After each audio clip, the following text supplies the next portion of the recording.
भक्ति क्यों करनी चाहिए? भक्ति करने से मोक्ष तो मिलता ही है, भगवान मिलते ही हैं, प्रेम होगा तब तो भक्ति करेगा। सब बातें बहुत अच्छी हैं, लेकिन भक्ति क्यों करनी चाहिए? इसका जो मूल उद्देश्य है, वह मूल उद्देश्य इसलिए है, मूल उद्देश्य ये है कि भक्ति इसलिए करना चाहिए कि अब हम लोग फंस गए हैं 84 के चक्कर में। कहां फंसे हैं? कहां फंसे हैं? 84 के चक्र में। अब अगली बार 84 के चक्र में ना फंसना पड़े, जन्म और मृत्यु के चक्र में ना उलझना पड़े। बार बार हम जन्म लेते हैं, मर जाते हैं। आप बताओ, मां के पेट में आपको सुख मिलता है कि दुख मिलता है? क्यों? मां के पेट में बच्चे को 9 महीने सुख मिलता है कि दुख मिलता है? बोलो, सुख मिलता है। आप बताओ, तुम जानते नहीं हो, तुम्हारे पेट में थोड़ी कोई बच्चा रहा। कह रहे हैं बड़ा सुख मिलता है। हाँ।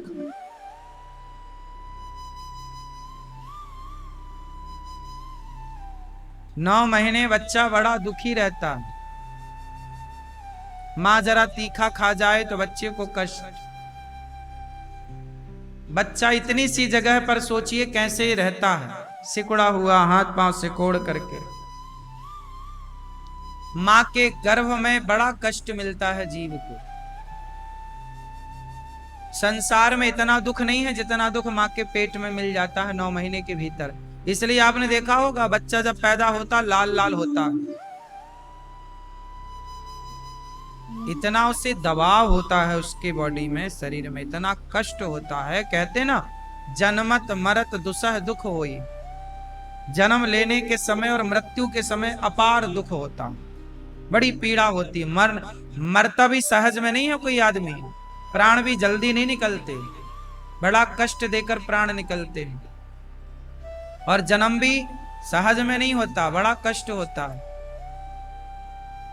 9 महीने बच्चा कष्ट ही तो भोगता है, मलमूत्र के गड्ढे में पड़ा होता है। कौन से मखमल के गद्दे बिछे होते हैं? तो हम लोग भक्ति इसलिए करते हैं, आप लोग बार बार ना जाके गर्भ में गिर जाते हो। जन्म लिए, मरे, फिर जन्म होगा तो फिर किसी मां के गर्भ में, चाहे शेरनी के गर्भ में जाओ, चाहे गधी के गर्भ में जाओ, गर्भ में तो सबके गर्भ में जाना पड़ता है। संसार में आने के पहले आपको गर्भ में जाना ही पड़ेगा, यही प्रोसेस है। क्यों? कोई डायरेक्ट व्यवस्था है टपकने की? हाँ? क्यों मैया? डायरेक्ट नहीं है ना, हमें वाया गर्भ ही आना पड़ेगा। नहीं, किसी ना किसी मां के गर्भ में, हाँ या ना? तो बार बार आप लोग गर्भ में जाते हो, बार बार जन्म लेते हो, बार बार मर जाते हो। पुनरपि जननम पुनरपि मरणम पुनरपि जननी जठरे शयनम। ये जन्म मृत्यु का जो चक्र है, इस जन्म मृत्यु के चक्र को समाप्त करने के लिए भक्ति की जाती है। हे प्रभु, अब अपनी शरण में रख लो, अब अपने चरणों में रख लो। अब ये जन्म मृत्यु बहुत हो गया, अब नहीं। लोग इतना परेशान हो जाते हैं ना जीवन से कि बेचारे आत्महत्या कर लेते हैं। भगवान ने इतना बढ़िया जीवन दिया, लेकिन लोग इतने परेशान हो जाते हैं, डिप्रेशन में चले जाते हैं कि लोग क्या कर लेते हैं? आत्महत्या। कोई आत्महत्या मजाक में थोड़ी करता, शौक से थोड़ी करता। बड़ा कष्ट मिल गया ना उसे, सामाजिक या मानसिक, फिर उसने निर्णय लिया कि आत्महत्या कर लेते हैं। तो वो क्यों हत्या करता है? उसे ये लगता है कि मैं सारे प्रपंच कष्टों से बच जाऊंगा, लेकिन वो बचता नहीं है, प्रेत बन के भटकता है। इसलिए आत्महत्या नहीं करना चाहिए। लेकिन आपको एक शॉर्टकट रास्ता मैं बताता हूं। संसार के हर दुख से बचना हो तो क्या करें? बोले भगवान की भक्ति कर लो तो भगवान 84 के चक्र से ही आपको पार लगा देंगे। 84 के चक्र से निकाल कर अपने चरणों में रख लेंगे, अपने पास रखेंगे। जरूरत ही नहीं है 84 के चक्कर में जाने की। तो क्या हम, अच्छा बताओ, हम किसकी बात कर रहे हैं? अब 84 के चक्कर से बचना है हमें भक्ति करके, तो मैं ये किसकी बात कर रहा हूं? बोलो क्या है ये? क्या पा लेने से जन्म नहीं लेना पड़ता है?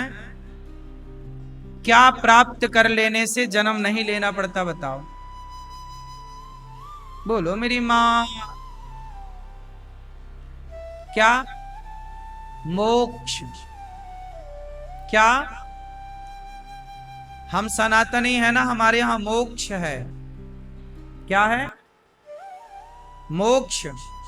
मोक्ष एक मोक्ष है जो मरने के बाद मिलता है, लेकिन आप जीते जी भी मोक्ष को पा सकते हैं। कैसे? जीते जी सबसे मन हट जाए, भगवान में मन लग जाए, यही मोक्ष है। सब प्रपंचों से मन हट जाए, यही मोक्ष है। बात सही है?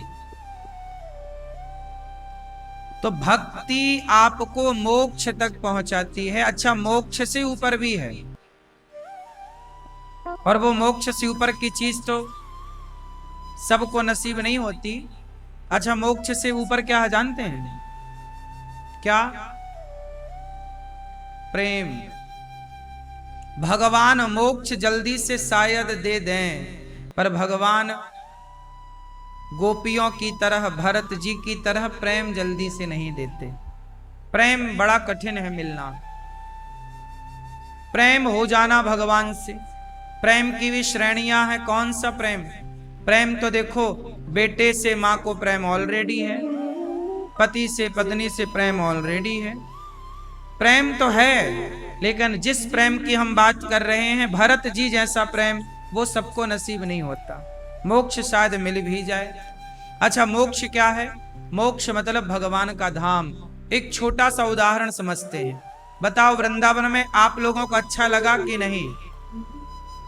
जाने का मन कर रहा है? यही है मोक्ष, जहां से जाने का मन, इतना आनंद, इतना सुख मिले कि अब जाने का जी नहीं करता। क्योंकि घर में फिर जाओगे, फिर वही जेठानी, फिर वही सास, फिर वही चिक चिक, फिर वही झंझट, फिर वही सब प्रपंच, वही बर्तन धुलो, वही झाड़ू लगाओ, वही रोटी बनाओ, वही है ना। यहां है तो जेठानी का मुंह नहीं देखना पड़ रहा है, सास का मुंह नहीं देखना पड़ रहा है। यहां है तो झाड़ू नहीं लगाना पड़ रहा है, बर्तन धुलने की झंझट नहीं, कपड़े धुलने की झंझट नहीं, पड़ोसन की चिक चिक नहीं है। बिंदास यहां मस्त खाओ पियो दर्शन करो, ऐसा लग रहा हम स्वर्ग में। हर झंझट से जो बच गया वही मोक्ष प्राप्त कर लेता, यही मोक्ष है। जैसे आप वृंदावन आए तो आपको लगा ये कितना आनंद है, कितना अच्छा है, उसी तरह वृंदावन आ पाए 2 दिन 4 दिन 10 दिन के लिए जाना पड़ेगा, मजबूरी है। लेकिन जहां से कभी ना जाना पड़े, वृंदावन में इतना सुख, इसलिए वृंदावन को भी वैकुंठ कहते हैं। आप कह सकते हैं कि 7 दिन के लिए वृंदावन आए मतलब 7 दिन के लिए आपका मोक्ष हो गया, यही मोक्ष है। ऐसे ही सदा के लिए ये आनंद मिल जाए, उसी आनंद का नाम मोक्ष है। जैसे वृंदावन है ऐसे भगवान का धाम है, उस धाम में चले जाना वही मोक्ष है। और सुनो, जैसे गर्मी की छुट्टी आती है ना, तो लोग घूमने जाते हैं। कोई अपने आसपास के पार्क में घूमने चला जाता है, कोई उससे ज्यादा पैसा है तो वो थोड़ा 100-200 किलोमीटर दूर कोई बड़ा आपके यहाँ टेम्पल है, मंदिर है, कोई जगह, वहां आप चले जाते हैं। थोड़ा और ज्यादा पैसा होए तो लोग और दूर पूर्व पश्चिम उत्तर दक्षिण भारत के कोने कोने में जाके घूम आते हैं। थोड़ा और ज्यादा बजट हुआ आपका तो आप घूमने के लिए दुबई चले जाते हैं। और ज्यादा पैसा है तो लोग लंदन चले जाते, चलो घूम के आए भाई। और पैसा है आप अमेरिका चले जाते हैं। पैसा कम है तो अगल बगल घूम के आ जाते हैं। बोलो हाँ। उसी तरह जिसका जितना पुण्य होता है, जैसे आपका थोड़ा बहुत पुण्य है तो आपको स्वर्ग मिल जाएगा। जाओ, थोड़ा बहुत पुण्य है तो कहां भेज दिया जाएगा? स्वर्ग। थोड़ा बहुत पुण्य किया है, स्वर्ग चले जाओ। थोड़ा और ज्यादा पुण्य है तो स्वर्ग के ऊपर सत्यलोक है, सत्यलोक में जाओ, ब्रह्मलोक में आनंद करो। और ज्यादा पुण्य है तो आपको अन्य लोकों की प्राप्ति हो जाएगी, और भी जो लोक हैं उन लोकों की। लेकिन जो सबसे अधिक पुण्यशाली है उसे भगवान अपने बैकुंठ लोक में बुलाते हैं, तुम बैकुंठ में आओ। और जो ज्यादा पुण्य कर नहीं पाया, पाप कर लिया, उसे नरक लोक में जाना पड़ता है, यमलोक बोलते हैं। कहां जाना पड़ता है? यमदूत कहां ले जाते हैं? यमलोक, नरक जिसे कहते हैं। ये तो देखो बजट की बातें हैं। आपका बजट यदि स्वर्ग जाने का है तो स्वर्ग। अच्छा, बात ये है ना कि स्वर्ग वर्ग जाओ ना तो फिर वापस आना पड़ता है। लेकिन बैकुंठ, नाम ही है बैकुंठ, जहां कोई कुंठा ना हो। क्या नाम है? बैकुंठ। कुंठ मतलब कुंठा, कुंठा मतलब, कुंठ मतलब जानते हैं? कुंठा मतलब होती है इच्छा। कुंठ मतलब, कुंठा मतलब जहां कोई इच्छा ना हो, जहां कोई कामना ना रहे, जहां व्यक्ति निष्काम हो जाता है, तब बैकुंठ की प्राप्ति हो जाती है। इसलिए बैकुंठ में फिर कोई कामना ही नहीं हो। जहां कामना नहीं वहां आनंद है। दुख का मतलब है इच्छाएं। तो आप लोग अपना बजट बढ़ाओ भक्ति का। और मीरा जी बोलती न, पायो जी मैंने राम रतन धन पायो। यही राम नाम का पूंजी। पैसे आपके यहीं के यहीं छूट जाएंगे, राम नाम का संग, पैसा संग जाएगा। ईश्वर के देश में ये कागज का टुकड़ा नहीं चलता। जैसे अमेरिका में डॉलर नहीं चलता, अमेरिका में पैसा नहीं चलता, डॉलर चलता है। हमारे यहाँ डॉलर नहीं चलता, पैसा चलता है ना। हर देश की करेंसी अलग अलग है, मुद्रा अलग अलग है। तो जैसे लंदन में पाउंड चलता है, वहां डॉलर भी और पैसा भी नहीं चलता, पाउंड चलता है। ऐसे ही भगवान के देश में, भगवान के यहाँ न पाउंड चलता, न डॉलर चलता, न पैसा चलता, वहां तो राम नाम का धन चलता है। भैया आओ, राम नाम की पूंजी बताओ कितनी है।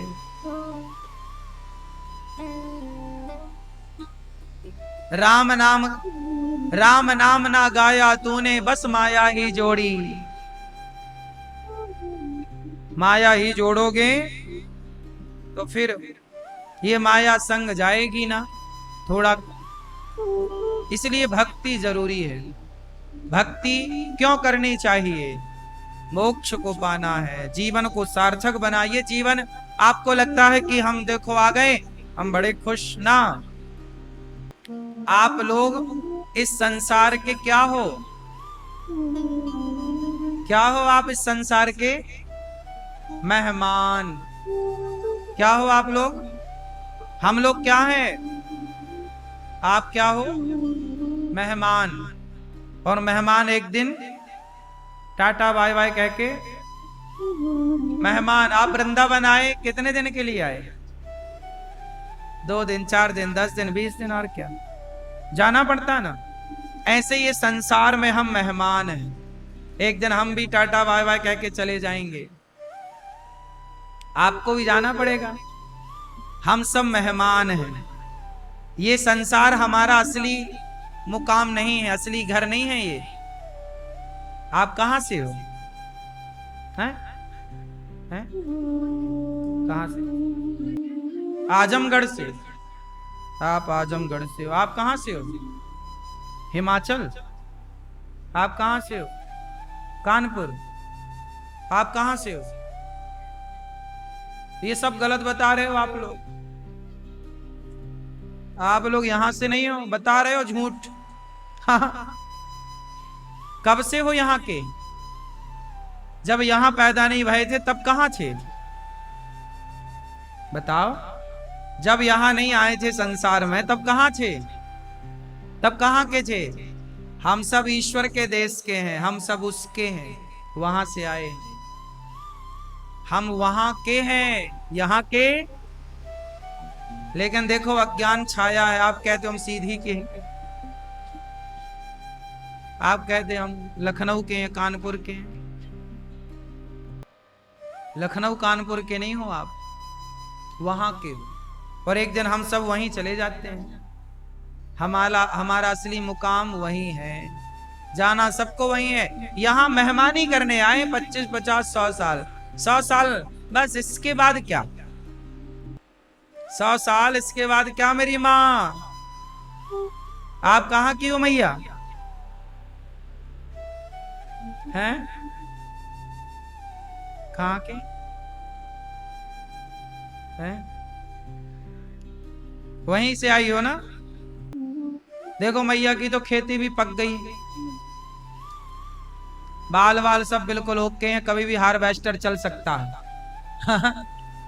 फसल तैयार है ना। पकी हुई फसल में किसान क्या चलवाता है? हार्वेस्टर चलता है, कटाई। ऐसे ही बाल बाल पक गए, मतलब फसल पक गई, अब कभी भी कटाई। ऐसे ही है। आपको लगता हम यहाँ के कंफ्यूजन है आपको। एड्रेस ठीक कराना आधार कार्ड में। सही है। हम सब कौन हैं? यात्री। कृपया यात्रीगण ध्यान दें।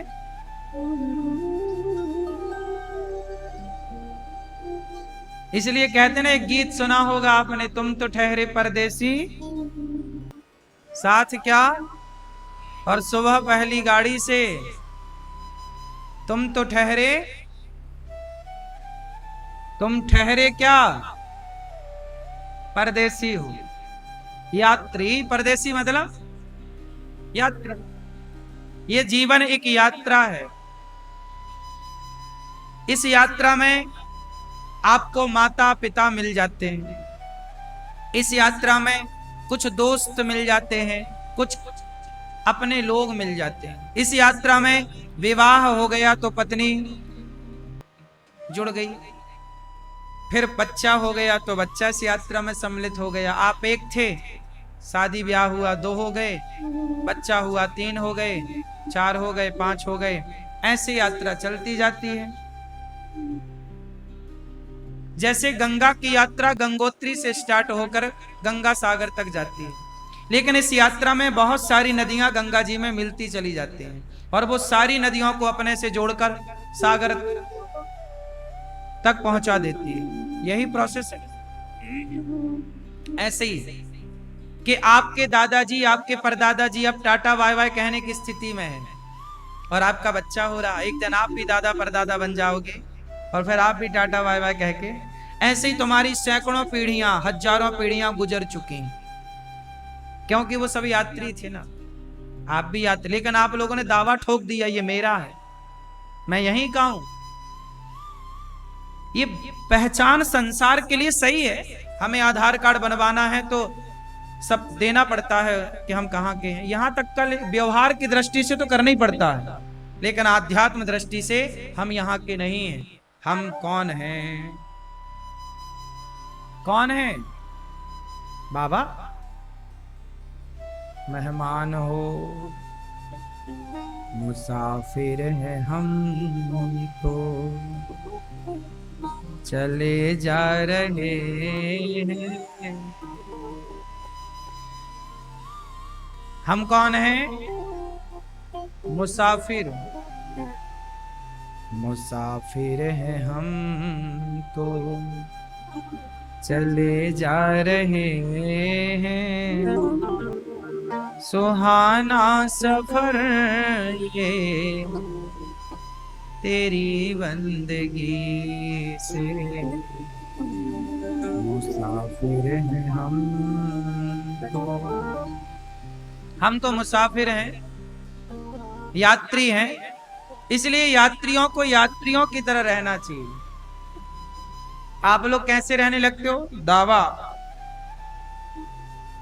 दावा ना ठोकोगे हमारा। इसलिए बिंदास प्रसन्न रहो। आप लोग परेशान हो गए ना ये सोच के कि ये मेरा, मानो ही मत अपना, सब भगवान का है। ये संपत्ति किसकी है? ये जिस जगह पर आप बैठे हैं ये जगह किसकी है? जिस घर पे आप रहते हो वो घर किसका है? अच्छा ये बताओ, जो घर आपका है, जिसकी रजिस्ट्री दाखिल खारिज आपके नाम पर है, ये बताओ कि आपसे पहले वो जमीन किसकी थी? किसी की थी? उसके पहले किसकी थी? उसके पहले किसकी थी? सबसे पहले किसकी थी वो जमीन? ये बताओ। ये जमीन सबसे पहले भगवान की थी या नहीं? बोलो हाँ थी। लेकिन उस जमीन में फिर आपने क्या किया? ये मेरी है, वहनामा कर लिया। फिर आपसे कोई और, आपसे सब कहते हैं मेरा मेरा, तुम्हारा है तो ले काहे नहीं गए?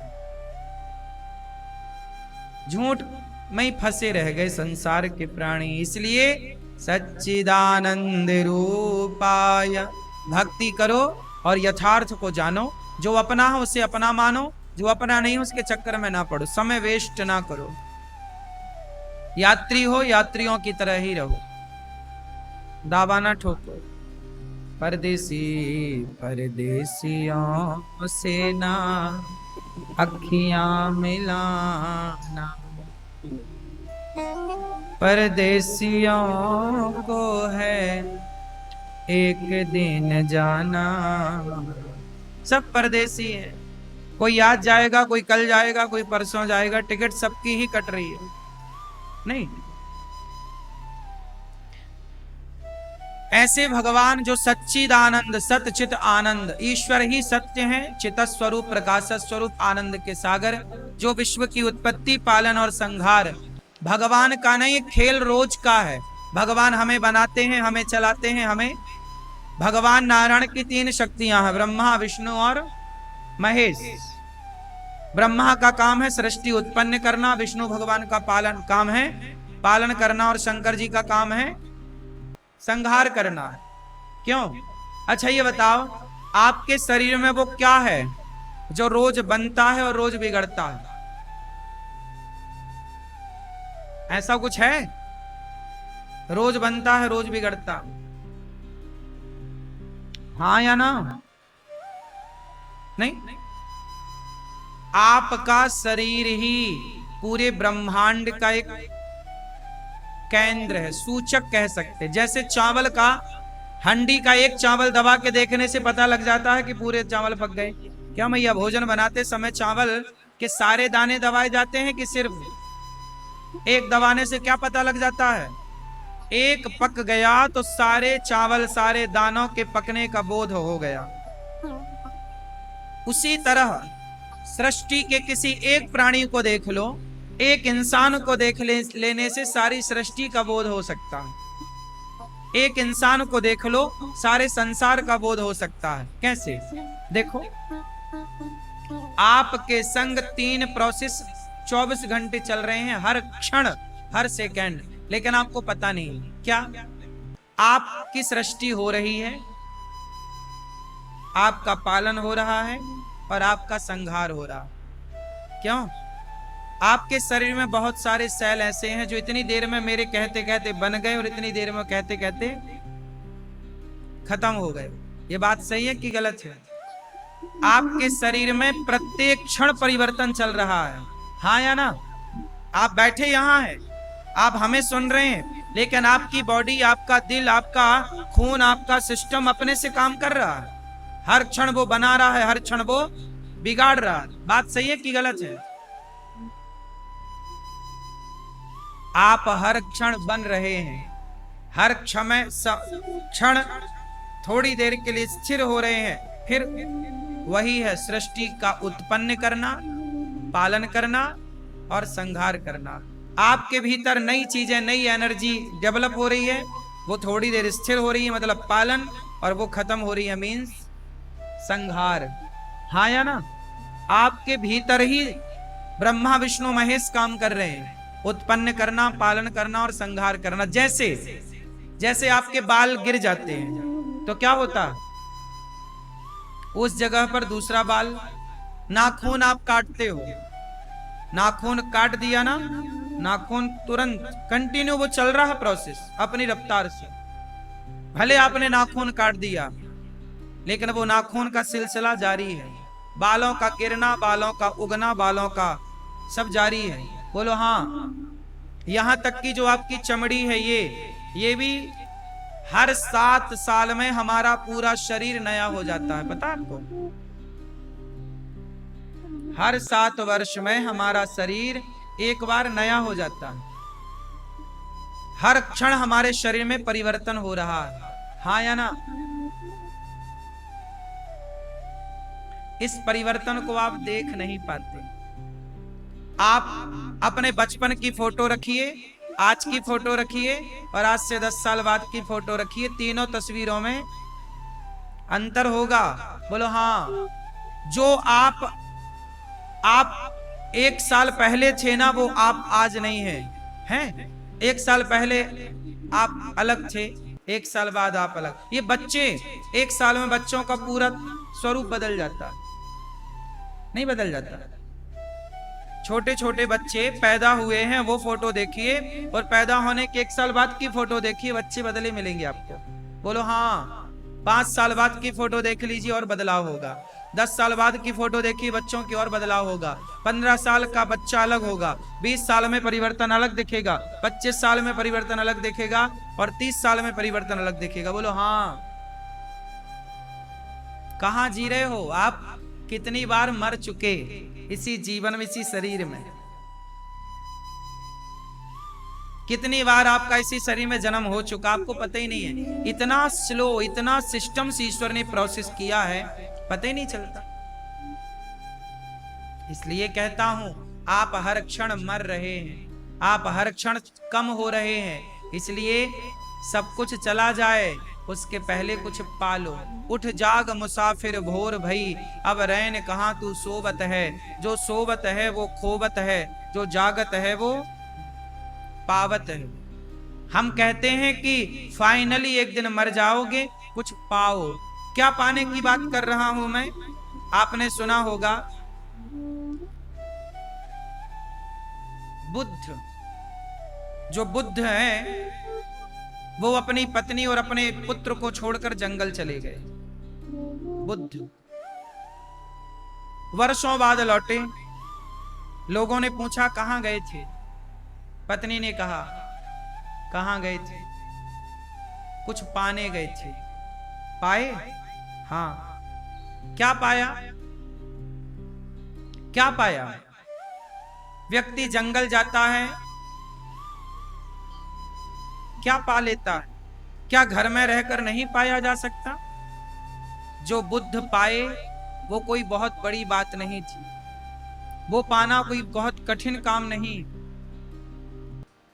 सरलता और सहजता से वो सब चीजें पाई जा सकती हैं। क्या पा लिया उन्होंने? क्या पा लिया मीराबाई ने? क्यों आज तक मीराबाई का नाम है? क्यों लोग जानते हैं मीराबाई को? ऐसा क्या पा लिया मीरा ने? क्या नहीं पाए आप? और क्या पा लिया मीरा ने? क्या पा लिया नरसी ने? क्या पा लिया तुलसीदास जी ने? क्या पा लिया सूरदास जी ने? क्या पा लिया रैदास ने? क्या पाया होगा? ऐसा क्या था जो इन्होंने पा लिया और आपका पाना भी कठिन है? लेकिन वो कठिनता सरलता में बदल सकती है। कोई बड़ी बात नहीं, कोई कठिन काम नहीं है आपके लिए। क्या पाना है? आओ उसी की बात कर लेते हैं। क्या पाना है? अच्छा बताओ, जो मीरा ने पाया, रैदास, रसखान, महापुरुषों ने पाया, क्या वो हम नहीं पा सकते? बोलो। कबीरदास जी ने क्या पा लिया? बताओ, कबीरदास जी ने क्या पा लिया? बोलो मेरी माँ। क्या हम नहीं पा सकते? ऑलरेडी आप सबको चीजें मिली हुई हैं। 2 हाथ कबीरदास जी के थे, 2 आपके पास। 2 पांव तुलसीदास जी के थे, 2 आपके पास। 2 आंखें मीरा के पास थी, 2 आंखें आपके पास। क्या अलग है जो उनके पास था और आपके पास नहीं? वो सिर्फ यही है कि आपको चाहिए कि आप उस ज्ञान पर टिक नहीं पा रहे हैं जिस ज्ञान पर ये लोग टिक गए। ज्ञान आप लोगों के पास भी है, लेकिन आप उस ज्ञान पर टिक नहीं पाए। जैसे उदाहरण, सत्य बोलना चाहिए। किस किस को पता है कि सत्य बोलना चाहिए? जिसको पता है कृपया वो दर्शन दें हाथ उठा के। सत्य बोलना चाहिए, आपको नहीं पता? सबको पता है कि सत्य बोलना चाहिए, पर सत्य में कोई टिक नहीं पा रहा है। जबकि हमें पता है कि सत्य बोलना चाहिए, पर हम सत्य में टिक ना पाए। जबकि मीरा, रैदास, सूरदास, ये सारे लोग सत्य पर टिक गए। बोलो हाँ। हम केवल गाना गाते रह गए कि सत्य बोलो, सत्य बोलो। बोलो, बोल ना पाए, टिक ना पाए उस ज्ञान पर, स्थिर ना हो पाए। कहते ना, संगीत का जब रियाज करो तो एक सुर पर टिकना होता है। बोलो हाँ। आपने संगीत का अभ्यास किया तो आपको एक ही सुर पर टिकना पड़ता है।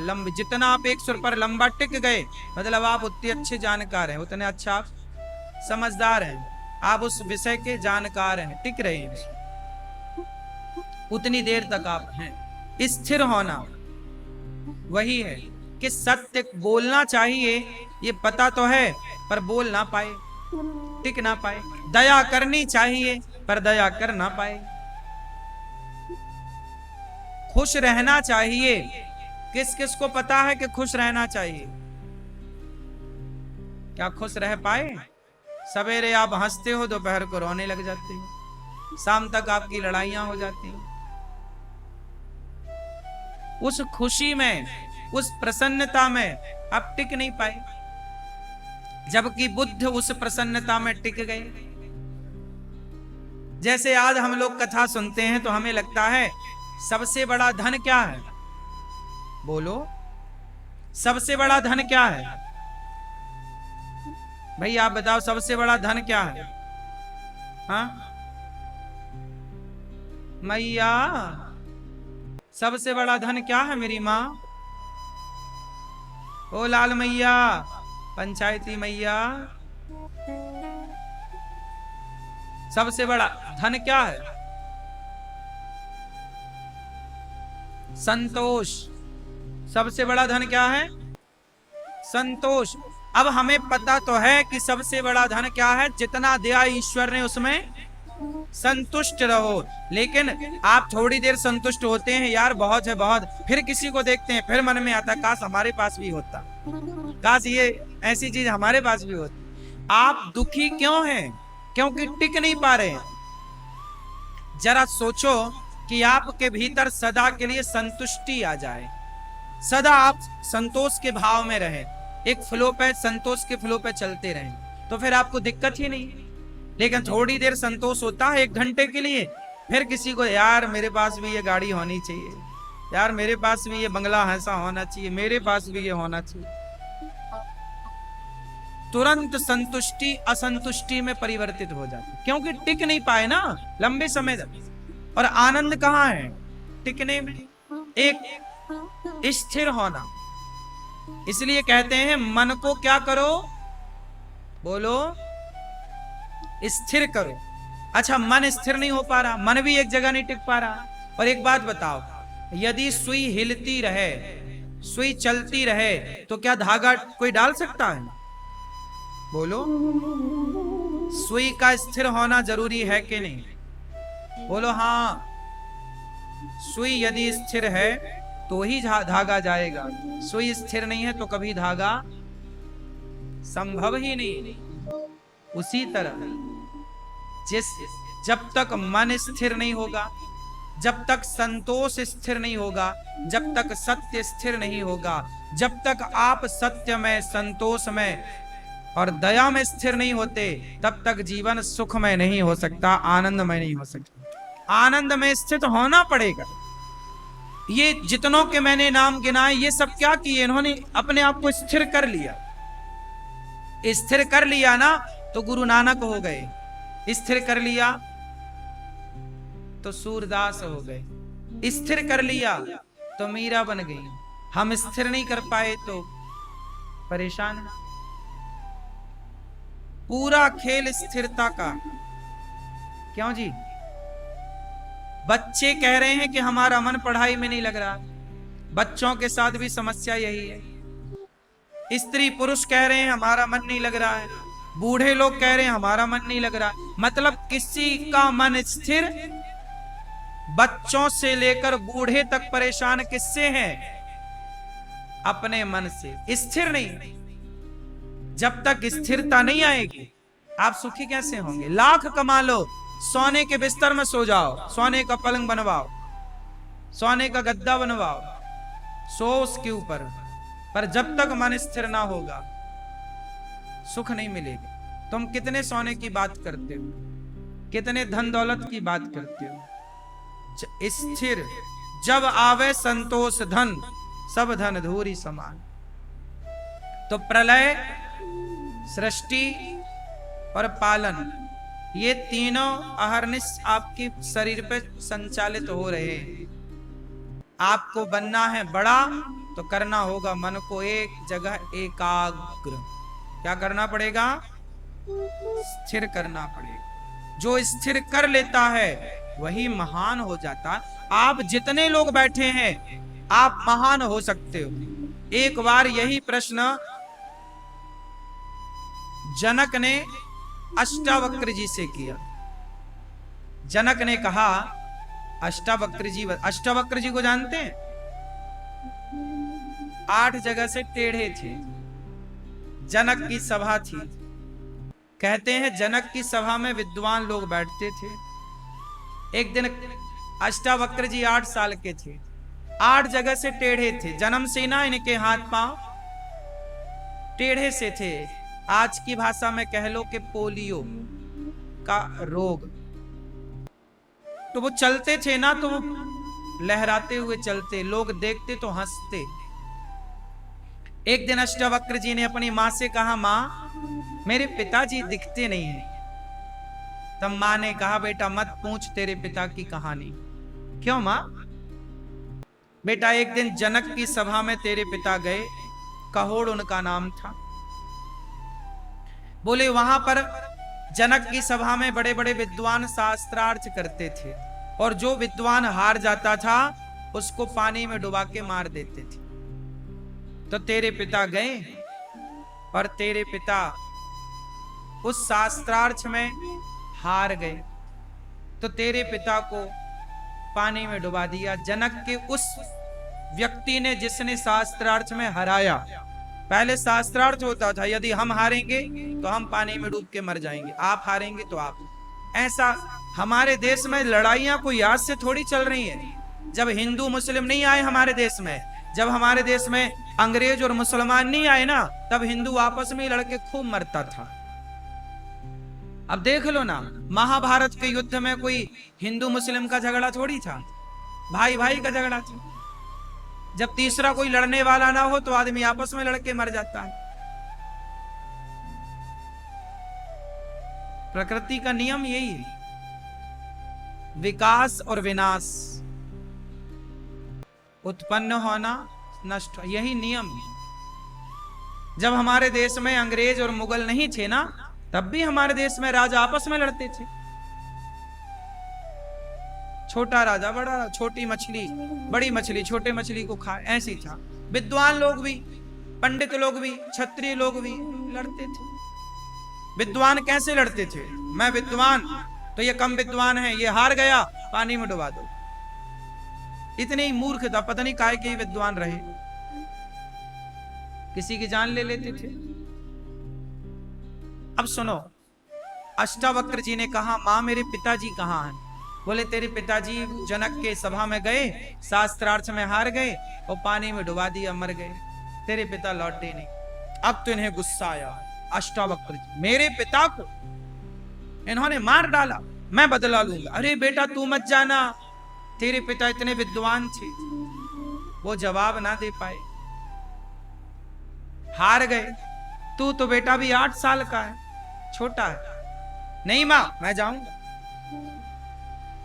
अष्टावक्र जी जनक की सभा, मानी जानी सभा होती है। जनक की सभा में विद्वान ही बैठते हैं, वहां मूर्खों का कोई काम।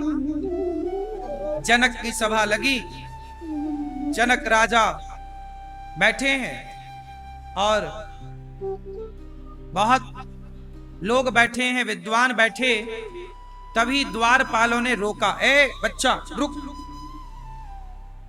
अष्टावक्र जी ने कहा द्वारपाल मुझे ना रोको। द्वारपाल ने कहा यहां बच्चों का प्रवेश वर्जित है, यहां विद्वान जाते हैं, बच्चे नहीं। अष्टावक्र जी ने कहा अच्छा तो तुम्हारे यहां उम्र से विद्वान और मूर्ख का पता लगता है क्या? कोई कम उम्र वाला विद्वान नहीं हो सकता क्या? जरूरी है क्या कि ज्यादा उम्र ही होनी चाहिए विद्वान के लिए? कम उम्र वाला बच्चा भी विद्वान हो सकता है ज्यादा उम्र वाले से। मेरा रास्ता न रोक बंदी, द्वारपाल मेरा रास्ता न रोक। जब अष्टावक्र जी ने जोर से कहा द्वारपाल मेरा रास्ता न रोक, मुझे जाने दे, मैंने सुना है कि बड़े बड़े विद्वान बैठते हैं, आज मैं विद्वानों से मिलना चाहता हूं। जनक ने जब बाहर द्वार की थोड़ा हलचल सुनी तो जनक ने आज्ञा की, ए द्वारपाल बच्चे को आने दो। बच्चा आया। अष्टावक्र जी जब आए तो टेढ़े से लाठी लेकर चलते थे, टेढ़े से थे ना, 8 जगह से, नाम ही अष्टावक्र है, 8 जगह से चले तो पूरा भांगड़ा डिस्को एक साथ हुए। अब जैसे ही वो जनक की सभा में पहुंचे तो उनको चलता हुआ देखकर, उनकी टेढ़ी मेढ़ी चाल देखकर वहां जितने विद्वान बैठे थे सब हंसने लगे, खूब हंसे। कोई टेढ़ा मेढ़ा चले तो लोग हंसते ही हैं, तो वहां जनक की पूरी सभा खिलखिला के हंस पड़ी। जब सब हंस करके थक गए और जब सब लोग चुप हो गए तब अष्टावक्र जी ने हंसना स्टार्ट किया। अब अष्टावक्र जी हंसे, हा हा हा हा हा, खूब हंसे। जब हंसे तो राजा जनक जी ने सवाल किया, महाराज ये लोग हंसे तो समझ में आया कि आपकी चाल ढाल देखकर हंसे, पर आप क्यों हंसे? तब जवाब दिया अष्टावक्र जी ने कि महाराज मैं क्यों हंसा, मैंने सुना था कि तुम्हारी सभा में, तुम्हारे दरबार में विद्वान लोग बैठते हैं, पर आज आकर देखा तो तुम्हारी सभा में सारे मोची बैठे हुए हैं, चमड़े की पहचान रखने वाले मोची, सारे मोची। अब तो जनक की सभा के सारे विद्वान नाराज हो गए, हमें मोची कह दिया।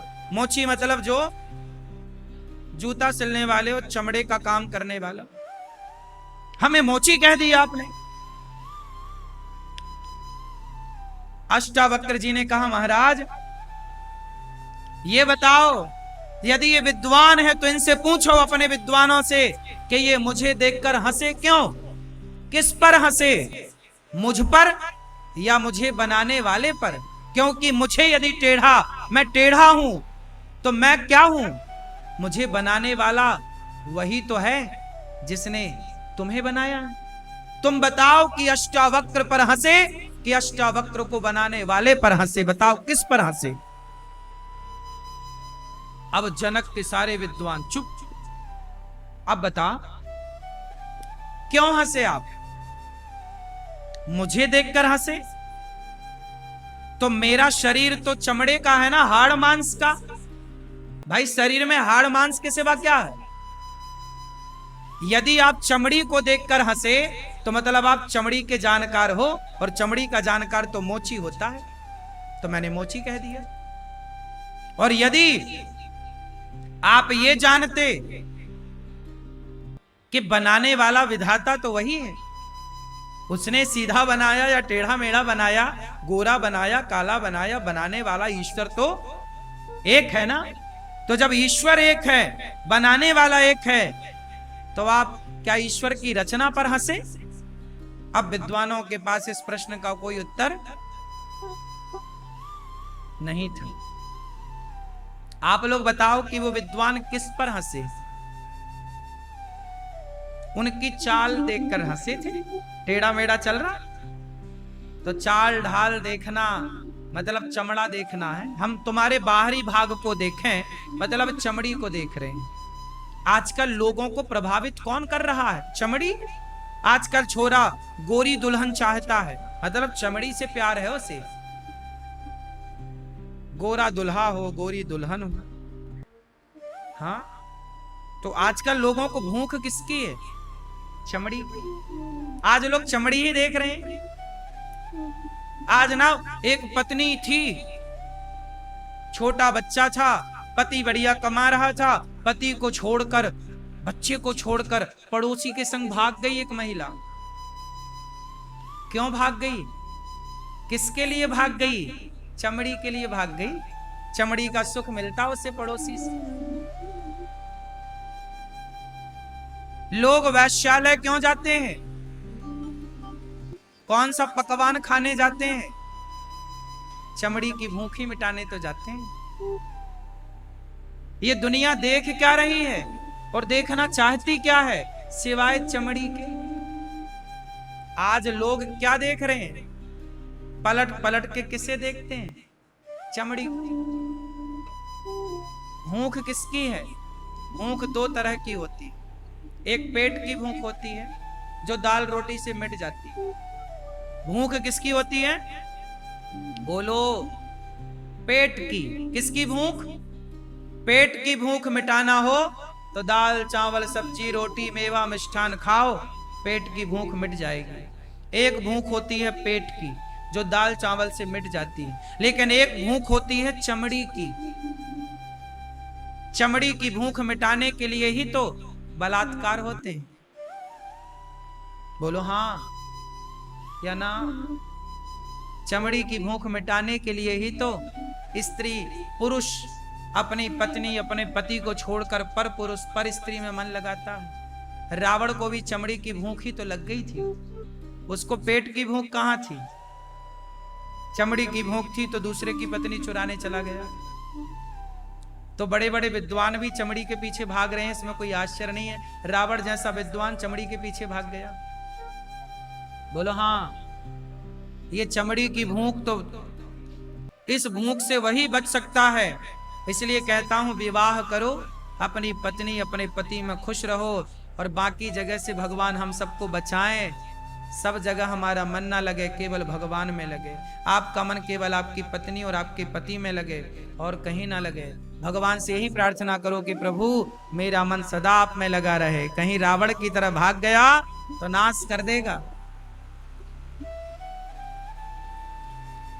कहीं दुशासन की तरह भाग गया तो सर्वनाश कर देगा। बोलो हाँ। तो ये चमड़ी है साहब, लोगों को भूख होती है इसकी। और पूरा खेल आजकल चमड़ी का चल रहा है। पूरा बॉलीवुड चमड़ी पर टिका हुआ है। चमड़ी तो दिखा रही है वो नाचने वाली नचनिया बॉलीवुड में। क्या दिखा रही हैं? बोलो। चमड़ी ना दिखा रही हैं, और उनकी चमड़ी बिक रही है मस्त। नहीं बिक रही है? आजकल चमड़ी के ही ग्राहक हैं साहब, और कोई ग्राहक नहीं मिलेगा बाजार में आपको। यही चल रहा है पूरी दुनिया में, अभी यही चल रहा है। इसलिए भगवान बचाएं ये चमड़ी की भूख से, भगवान बचाएं। अष्टावक्र जी ने कहा, राजा जनक आप बताओ, पूछो इन विद्वानों से क्यों हंसे। कहा कि हम आपके वो चमड़ी को देखकर, बस तो चमड़ी का काम मोची का है, तो कहो ना सीधे में तुम मोची हो। एक शब्द में पूरे विद्वानों को पराजित कर दिया अष्टावक्र जी। कोई उत्तर नहीं था, सारे हार गए। फिर शास्त्रार्थ हुआ। और प्रश्न पूछे गए उनकी तरफ से, इनकी तरफ से। इन्होंने, अष्टावक्र जी ने सबको हराया। और जब हार गया, वो विद्वान हार गया जिस विद्वान ने इनके पिता को हराया था, तो अब वो बोला कि मैं जा रहा हूं, पानी में डूबूंगा। इन्होंने कहा, अष्टावक्र जी ने, ना, मैं तुम्हारी हत्या करने नहीं आया। ज्ञान का मतलब ये नहीं है कि आप किसी की जान ले लें। ज्ञान का मतलब है आत्म कल्याण। मैं उस ज्ञान से अपना कल्याण करूं, मैं उस ज्ञान से अपना कल्याण करूं। मैं अपने ज्ञान से आपको पराजित ना करूं। विद्वान वो नहीं है जो अपने को श्रेष्ठ मानकर दूसरे को तुच्छ समझने लग जाए। विद्या विवादाय धनम मदाय। आजकल विद्या तो विवाद का कारण बन चुकी है। आजकल पैसा तो अहंकार का कारण बन चुका है। पैसे का मतलब क्या है आजकल? अभिमान। विद्वान का मतलब क्या है आजकल? झगड़ा। विद्वान, विद्वत्ता का घमंड, विवाद। विद्या विवादाय धनम मदाय। शक्ति है, लोग बलवान हैं तो लोगों को पर पीड़नाएं, दूसरों को परेशान करने में अपनी शक्ति खर्च कर रहे हैं। शक्ति परेशान करने में शक्ति लगा रहे हैं लोग। इसलिए कहता हूं, जो जीवन मिला है उस जीवन को भगवान के हवाले करना चाहिए। जब विद्वान हार गए और अष्टावक्र जी ने रोका कि मरो मत, तब राजा जनक आकर के हाथ जोड़कर बैठ गए अष्टावक्र जी के चरणों में। कहा, महाराज मेरा कल्याण कैसे हो? तब वहां पर यह बात अष्टावक्र जी ने कही कि राजन, जितना समय घोड़े पर चढ़ने में लगता है, मैं इतने समय में आपका कल्याण कर सकता हूं। घोड़ा में चढ़ने के लिए देना पांवदानी होती है, एक होता ना लोहे का पांव रखने के लिए। उसमें पांव रखने के बाद आप घोड़े में चढ़ेंगे तो कितना टाइम लगता है? घोड़े के ऊपर बैठेंगे तो कितना टाइम लगेगा जरा बताओ बैठने में? उसको जो जिसको अभ्यास है बैठने का, कितना टाइम लगेगा? ज्यादा से ज्यादा 2 सेकंड, और क्या 3 सेकंड। 3 सेकंड के अंदर आप घोड़े के ऊपर बैठ जाओगे। 2 सेकंड बहुत है। बोलो हाँ। अष्टावक्र जी ने कहा कि जितना समय घोड़े में बैठने में लगता है महाराज, मैं उतने समय में आपका कल्याण कर सकता हूं, मतलब 2 सेकंड में। लेकिन उसके लिए एक शर्त है कि पहले आप ऐसे बनकर आओ कि आपका मन बिल्कुल स्थिर होना चाहिए। फिर वही बात आ गई, स्थिरता। जब तक स्थिरता नहीं आएगी तब तक आपका कल्याण नहीं हो सकता, चाहे आप राजा जनक ही क्यों ना हो। और मन की स्थिरता आ गई, मन स्थिर हो गया तो सहज है। इसलिए कहता हूं कि एक जगह टिको, दया में टिको, दया सब पर सदा रखो, सत्य सदा सदा बोलो। ऐसा नहीं कि आज सच बोला कल झूठ बोलने लग गए। नहीं, सदा सच। प्राण जाए पर सत्य न जाएगा। प्राण जाए पर सत्य न जाए। वचन मीन्स वही सत्य। तो जब तक आप टिकेंगे नहीं तब तक आनंद नहीं होगा। आनंद चाहते हो, महान बनना चाहते हो, तो अपने उस ज्ञान पर टिक जाओ जो ज्ञान ऑलरेडी। आपको ज्यादा ज्ञान की जरूरत नहीं है, कोई ज्ञान की जरूरत नहीं है। झूठ बोलना पाप है, नदी किनारे सांप है, ये सबको पता। किस किस को पता है बताओ जरा? सबको ज्ञान है। एक छोटा बच्चा भी जानता है झूठ नहीं बोलना चाहिए। मतलब ज्ञान की आपको कमी नहीं है, उस ज्ञान पर टिक नहीं पाए आप, स्थिरता ना ला पाए। स्थिर हो जाइए, जितना है उतने में कल्याण हो जाए। जैसे ये दास अनिरुद्ध, मैं एक जगह स्थिर हो गया। क्या हो गया? क्या हो गया? स्थिर। किस में स्थिर हो गया मैं? बोलो बताओ। ये दास अनिरुद्ध किस में स्थिर हुआ? जोर से, जोर से। देखो आपको पता है ना, मैंने नहीं बताया, मतलब आपको पता चल गया कि अनिरुद्धाचार्य एक जगह स्थिर है। कहां? एक ही संकल्प, एक ही नारा, सेवा ही है धर्म हमारा, हमने अपने आप को एक जगह स्थिर कर लिया सेवा में, और जब स्थिर हुए तो देखो आप सबका दर्शन यहाँ बैठे बैठे हो रहा है, सत्संग हो रहा है, भगवान की कथा हो रही। ये सारा जो आप देख रहे हैं ये एक जगह स्थिर होने का परिणाम। मैं माताओं के पांव दबाने में आलस्य नहीं करता, सेवा करने में आलस्य नहीं करता। सेवा मैं एक जगह टिकाऊं, मुझे कुछ भी नहीं आता, सेवा करनी आती है, सेवा कर रहा हूं। गौरी गोपाल आश्रम में हजारों भक्त भोजन कर रहे हैं। आप में से कितने लोगों ने प्रसादी पाई? हजारों लोगों ने नित्य प्रसादी पाई, सबको निःशुल्क मिला। सेवा, अब वो सेवा करने के लिए मैं चोरी नहीं कर रहा हूं, छल नहीं कर रहा हूं, कपट नहीं कर रहा हूं, केवल भिक्षा मांगता हूं आप लोगों से, और आप लोग सहयोग करते हैं। तो यहाँ की माताओं 290 वृद्ध माताएं रहती हैं यहाँ पर, वो माताएं जिनके बेटा घर से निकाल दिए। आज मैं आपको 2 माताओं से मिलवाऊंगा, जो 2 माताएं हैं यहाँ पर रहने के लिए। 2 माताओं की स्थिति आज मैं आपको बताऊंगा। 290 से ज्यादा वृद्ध माता यहाँ पर हैं ऑलरेडी। उन माओं की सेवा, ये दास अनिरुद्ध एक जगह स्थिर है सेवा में। माताओं की सेवा, गौरी गोपाल गुरुकुल में 150 बच्चे पढ़ते, उन बच्चों की सेवा, उनको पढ़ाना लिखाना, उनका रहना खाना सब कुछ फ्री है गौरी गोपाल गुरुकुल में। 290 माताओं का रहना खाना फ्री है, और आप भोजन करते हैं पर डे 30,000 लोग यहाँ भोजन करते हैं, सबका भोजन निःशुल्क है, कोई भी आओ खाओ पियो। और यहाँ संत सेवा होती है, हजारों साधु फुटपाथ पर सोने वालों को भरपेट भोजन मिलता है। ये क्या है? स्थिरता। बोलो हाँ कि ना। आप भी जीवन में स्थिर हो जाइए, एक जगह हो जाइए। नियम बना लो कि हमें सत्य पर स्थिर होना है, हमें दया पर स्थिर होना है, हमें चरित्र पर स्थिर होना। चरित्रवान राम चरित्र पर स्थिर हो गए। किस पर? राम किस पर स्थिर हुए? चरित्र पर। राम जी के जीवन में क्या है? चरित्र है। राम चरित्र सुनवे को रसिया, और राम लखन सीता मन। राम चरित्रवान है, चरित्र पर स्थिर हो गए राम जी। माँ बाप की आज्ञा में स्थिर हो गए, करूंगा।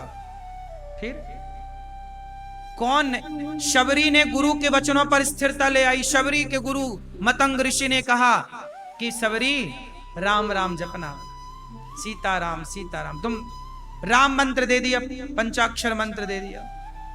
जब राम मंत्र जपी माता शबरी, और गुरु के वचनों पर शबरी ने विश्वास कर लिया, शबरी टिक गई, स्थिर हो गई। कहां पर? गुरु वचनों पर। आजकल का आदमी गुरु वचनों पर नहीं टिकता। आजकल कहां लोगों को विश्वास है गुरु वचनों पर? आजकल लोग अपने गुरु को भी तलाक दे देते हैं। स्थिरता नहीं। उन्हें लगता है ये गुरु अच्छे नहीं है, ये गुरु अच्छे हैं, ये गुरु अच्छे नहीं है, ये गुरु अच्छे हैं, ये गुरु अच्छे नहीं है। टिक नहीं रहा है ना आदमी। आजकल आदमी गुरु में भी तो नहीं टिक रहा है। स्थिरता कहीं नहीं है आजकल। गुरु बनाने के बाद भी वो सोचता है कि मैंने गुरु बनाए, इनको उनको बना लिया होता, उनको बना लिया होता, उनको सब मन जा रहा है। कहीं तो स्थिरता नहीं है।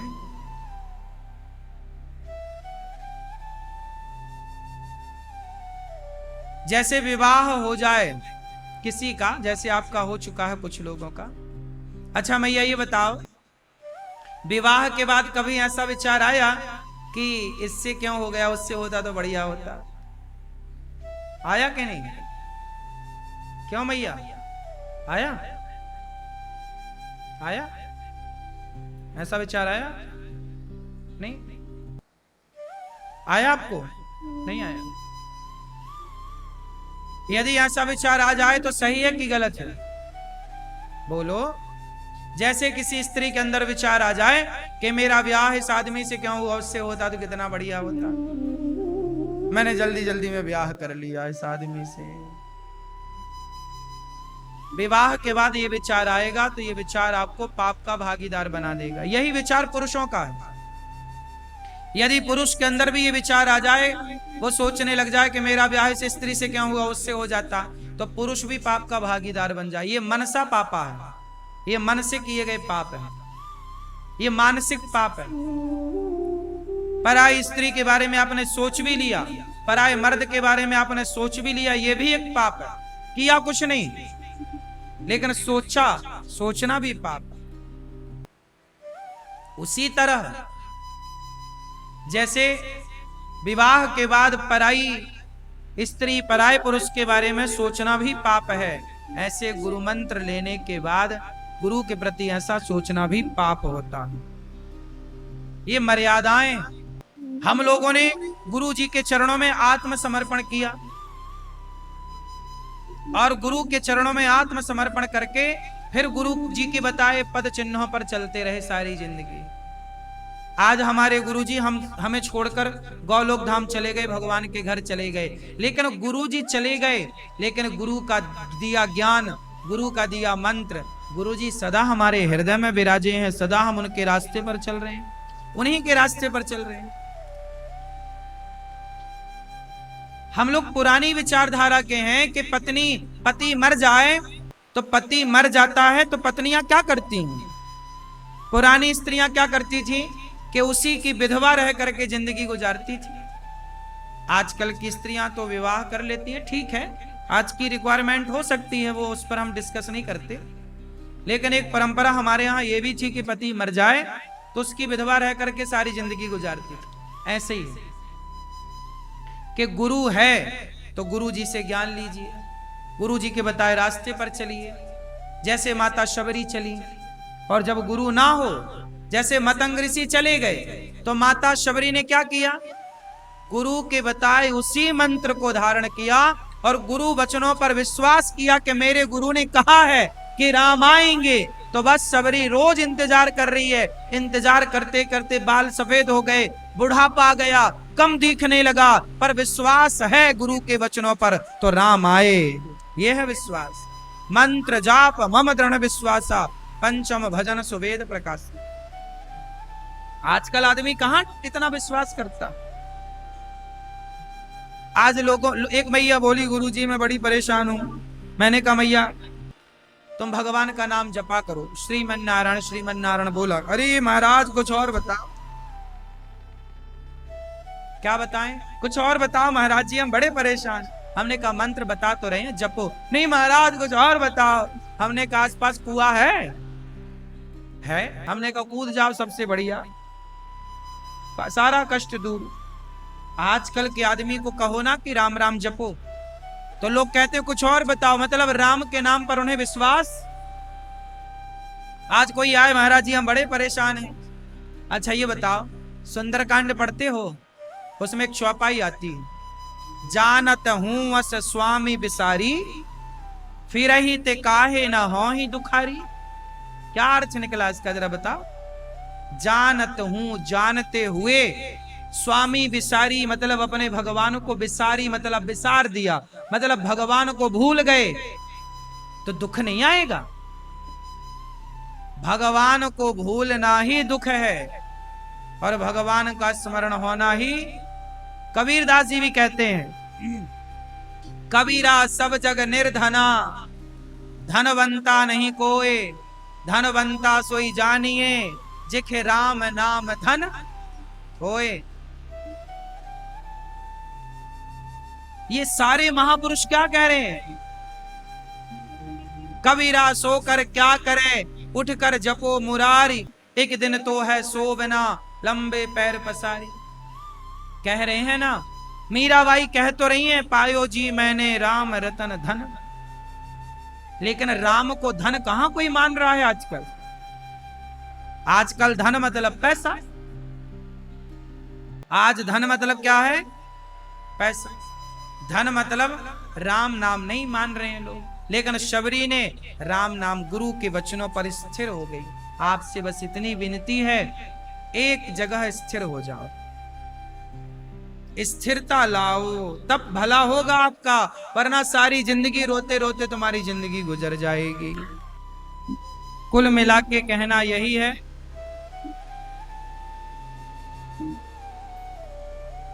ऐसे भगवान जो प्रत्येक क्षण आपके भीतर बैठकर सृष्टि उत्पन्न पालन संहार कर रहे हैं, ऐसे भगवान को हम नमस्कार करते हैं। श्री सुखदेव भगवान का प्राकट्य हुआ, जन्म लेते ही सन्यास लेने चले गए।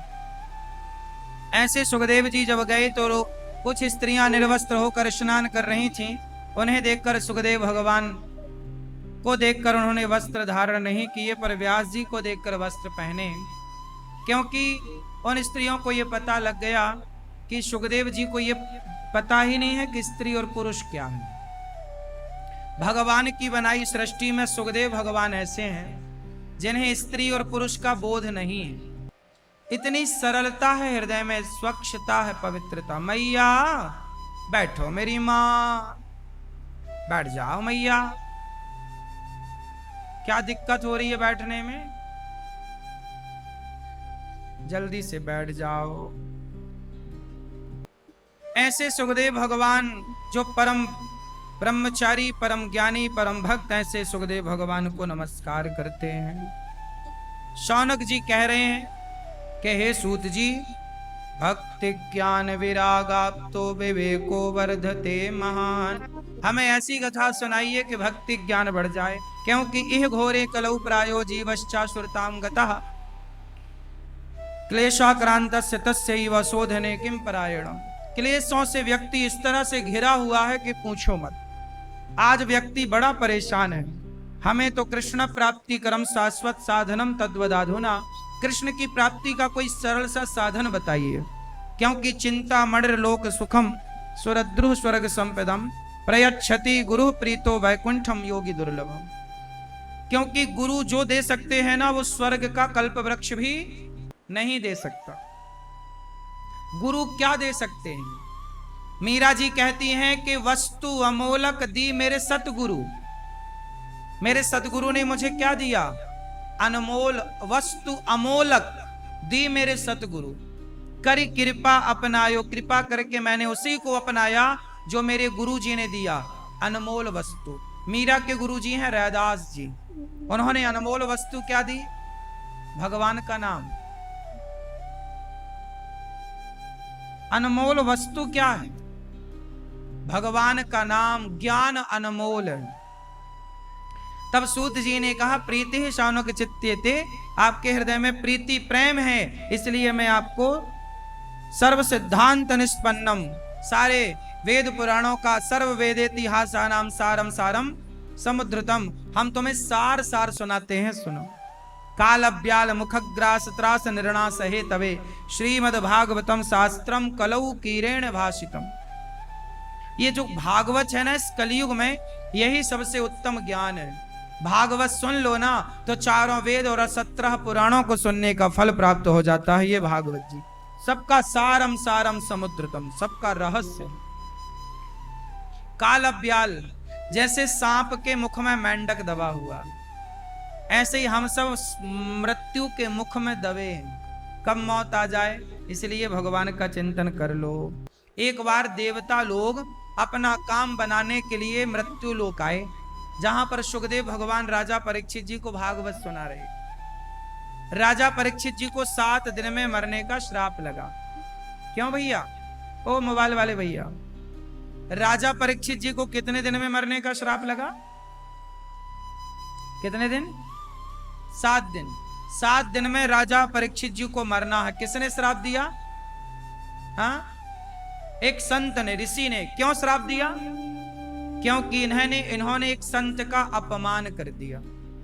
मरा हुआ सांप उनके गले में, समीक ऋषि के गले में डाला तो श्रृंगी ऋषि ने जल लिया। इति लंघित मर्यादम तक्षकः सप्तमे हनि। आज से 7वें दिन तक्षक तुम्हें डसेगा, मृत्यु हो जाएगी। किसका अपमान हुआ? संत का। किससे अपमान हुआ? परीक्षित जी। परीक्षित जी कौन है? परीक्षित जी के पिता का नाम क्या है? किसके वंश से हैं जानते हैं?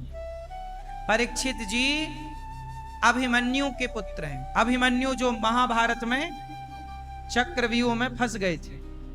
अभिमन्यु के पुत्र कौन? परीक्षित। और अभिमन्यु के पिता कौन? अर्जुन।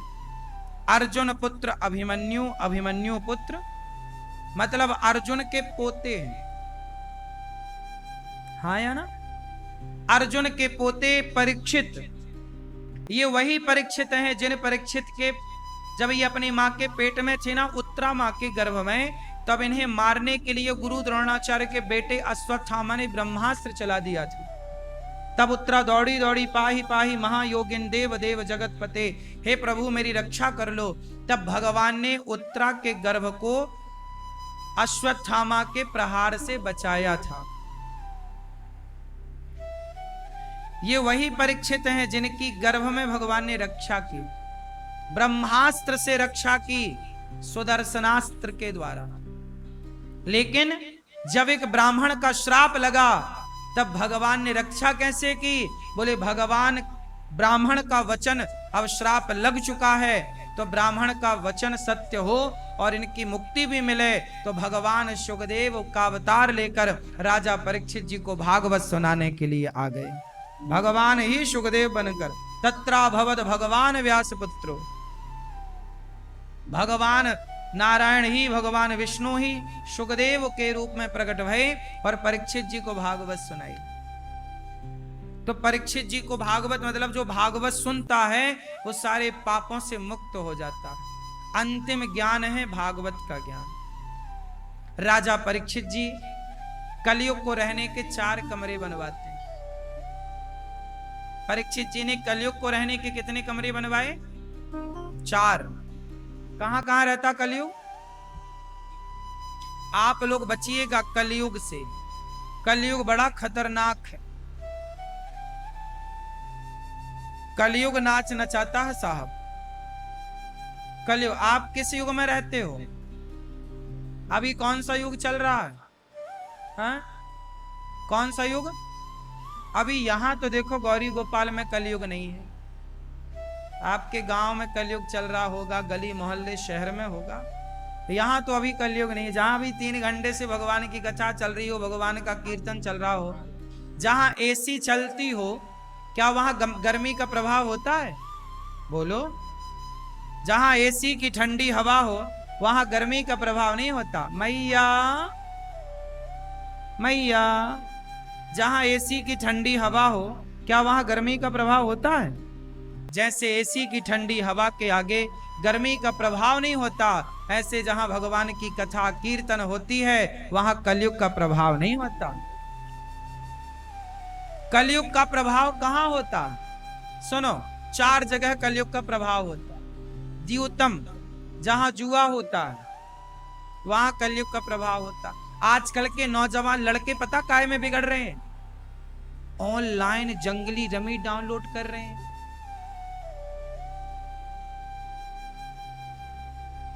है ना? बबीता जी प्रचार कर रही हैं जेठालाल की सेटिंग, वो जंगली रमी का प्रचार कर रही हैं। सुपर डुपर स्टार लोग काय का प्रचार कर रहे हैं? जंगली रमी का और ऑनलाइन, ये क्या बोलते हैं इनको आपकी भाषा में? हैं? जुआ। क्या है ये? सिंपल भाषा में क्या है ये? बोलो। जुआ। आजकल ना सारा बॉलीवुड इसी चीज को प्रमोट कर रहा है कि आप अपने मोबाइल पे जुआ डाउनलोड कर लो। नाना प्रकार के ऐप हैं, उनको आप डाउनलोड करते हैं और उससे आप ना जुआ खेलते। वो जुआ है, पैसे जीतने का लालच क्या है? जुआ है।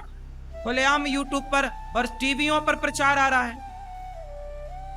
इंटरनेशनल बड़े बड़े न्यूज चैनल इसको प्रचारित कर रहे हैं। देखिए जरा, अब क्या हुआ, लड़के ना जुआ खेल खेल के 2-2 लाख का कर्जा ले रहे हैं, 4-4 लाख का। बाप चुकाता फिर रहा है और लड़का फरार हो गया कर्जा लेके। कितने लड़कों का जीवन खराब हो चुका है। एक मैया बोली, गुरुजी मेरा बेटा पैसे हार गया। कितने हार गया? बोले 90 लाख रुपए हार गया। बाप ने जीवन भर की जो कमाई इकट्ठी की, जोड़ा, बेटा ने सब उड़ा दिया। चोरी से सोना बेचा है, चोरी से उसने गाड़ी गिरवी रख दी, उसके बाप ने उसके नाम पे जो खेत वेत किए थे चोरी से बेच दिया। पता ही नहीं चला बाप को, खेत बिक गया। और क्या खेल रहा था? जुआ। इसलिए बच्चों ये कलयुग है। जहां द्यूतम, जहां जुआ है वहां कलयुग है, जहां कथा है कीर्तन है वहां कलयुग। और आज का बॉलीवुड आपके बच्चों को कथा कीर्तन से रोकता है। आश्रम जैसी मूवी बना के संतों के खिलाफ आपके बच्चों के भीतर जहर भरता है और खुद जाकर के गलत चीजों को प्रचार कर रहा है। ये बॉलीवुड का कितना बड़ा षड्यंत्र है और आज का युवा फंस गया इस षड्यंत्र में। आपको पता ही नहीं कि आप कितने धंस गए। हमारी पहचान का एक लड़का यहीं पे काम करता था, गौरी गोपाल में कैमरे का काम करता था, अच्छा खासा पैसा कमाता था। उसको भी नशा लग गया। खेलता खेलता उसने 9 लाख का कर्जा ले लिया। फिर उसे अंत में काम छोड़ के भागना ही पड़ा।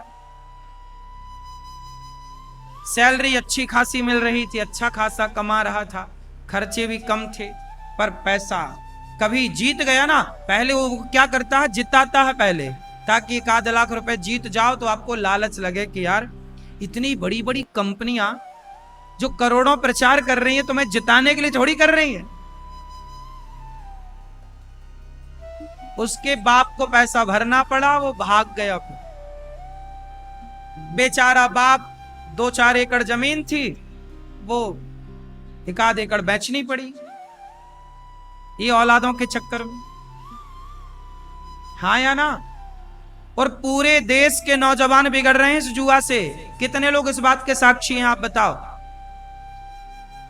अब बताओ, बॉलीवुड के खिलाफ आप लोगों को आवाज नहीं उठानी चाहिए कि तुम ये क्या प्रचार कर रहे हो?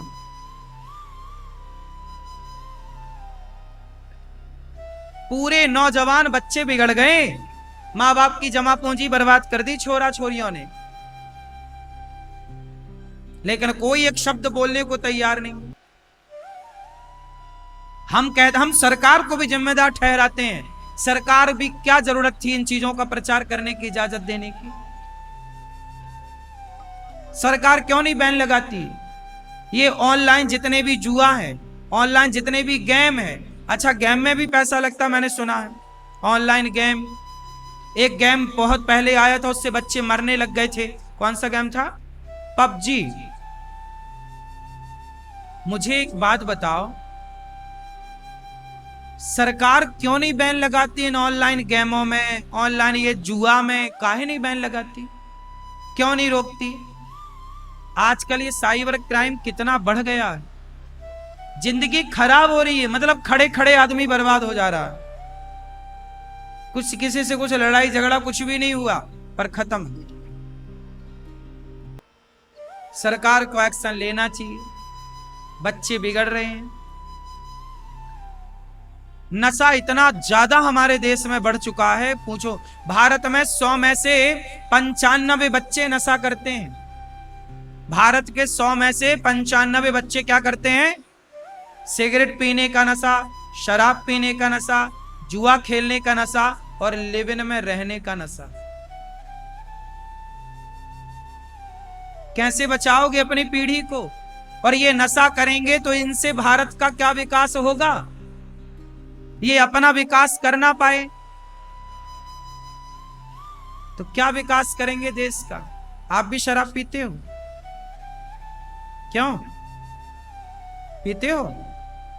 कभी कभी तो आपने शराब की कंपनियों को करोड़पति बनाया है, अरबपति, है ना? समझदारी है शराब पीना? आप क्या कहते हो शराब पीने वालों को, समझदार या बेवकूफ? क्या है बताओ, बताओ, बताओ। हम आपसे पूछ रहे हैं, क्यों बेवकूफ हैं? शराब पीने से पैसा बिगड़ता है, शरीर बिगड़ता है, और बोतल में लिखा रहता है शराब पीना स्वास्थ्य के लिए। जब बनाने वाली कंपनी ये कह रही है कि ये नुकसानदायक है, तो तुम जानकर पी रहे हो कि ये नुकसान देगी, फिर भी इससे बड़ा बेवकूफ कौन हो सकता है? जो जानकर कैंसर ले रहा है, जानकर बीमारियां ले रहा है, पैसे से बीमारियां ले रहा है, इससे बड़ा बेवकूफ कौन है? लेकिन तुम उन बेवकूफों के चक्कर में तुम भी बेवकूफ बन गए। मुझे पीने का शौक नहीं, पीता हूं गम भुलाने को। बॉलीवुड ने प्रचार किया और आप लोग पीने लग गए। ये भी पीती हैं क्या? ये भी पीती हैं? नहीं, यही बस पीते हैं। सिगरेट भी पीते हैं? सिगरेट भी? हाँ, ये भी पीते हैं? क्या भैया, तिलक ऐसा लगा बड़े पंडित जी हो? नहीं नहीं, तिलक तो लगाना चाहिए, सिखा रखना चाहिए। भारतीय हो ना, भारत टाइप के लग रहे हो आप, अच्छे हो। लेकिन तंबाकू गुटखा और नहीं, पूजा कर रहे हैं अच्छी बात है, पर शराब ना पियो। शराब पीने से आपका क्या भला होगा? कोई भला किसका हुआ? शराब पीकर तुम्हारा क्या होगा? बर्बाद हो गए घर, तबाह हो गई जिंदगियां, बच्चे अनाथ हो गए शराब के चक्कर में। मांगों का सिंदूर समाप्त हो गया शराबों के चक्कर में। पूछ लो उन शराबियों की पत्नियों से कि वो नर्क का जीवन जी रही हैं कि नहीं। शराब पीने वाले की पत्नी की दुर्गति होती, उस स्त्री से जाके कभी मिलना। लेकिन इन मूर्ख बॉलीवुड के लोगों को शंकर जी के दूध को क्यों चढ़ाया जाता है? शंकर जी पर दूध क्यों चढ़ाया जाता है? इस पर पूरी मूवी बना दी कि शंकर जी पर दूध ना चढ़ाओ, गरीबों में बांटो। हम सहमत हैं गरीबों में बांटने के लिए, पर मैं आपसे कहता हूं कि शराब पीने में पैसा क्यों लगाना? वो पैसा गरीबों में बांटो, इसके लिए मूवी क्यों नहीं बनाई? शराब पीने में पैसा क्यों बर्बाद करना है? वो पैसा गरीबों में बांटो ना, जो शराब पीने में खर्च हो रहा है। शराब का प्रचार करने में बॉलीवुड जितना खर्च कर रही है, सरकारें खर्च कर रही हैं। हमारे पता है आपको, नशा, सिगरेट, गुटखा और इन सबको ना पियो आप, इसके लिए सरकार भी बहुत सारा पैसा खर्च करती है प्रचार में कि सिगरेट पीना स्वास्थ्य के लिए हानिकारक है, शराब, इसके लिए भी सरकार इतना खर्च कर रही है। पूरा देश गंदा है गुटखे के कारण। पूरा देश में कहीं भी लोग खा के थूक देते हैं। इनके मुंह को ना सिल देना चाहिए और 4 झप्पड़ मार के उल्टा लटकाओ, मिर्ची का धुआं दो नालायकों को। पूरा देश गंदा कर रहे हैं मूर्ख कहीं के। क्यों मेरी मां? सही है, कहीं भी थूक देते हैं। इनको तो मैं उल्टा लटकाऊं, मिर्ची का धुआं दूं, लाल मिर्ची का।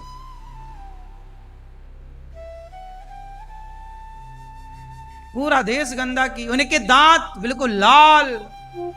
इनसे बात करने में 2-4 हाथ की दूरी बना के ये बात करते हैं तो सुपारी इनके भीतर का मलमूत्र उचटता है, सामने वाले के मुंह में आ जाता है।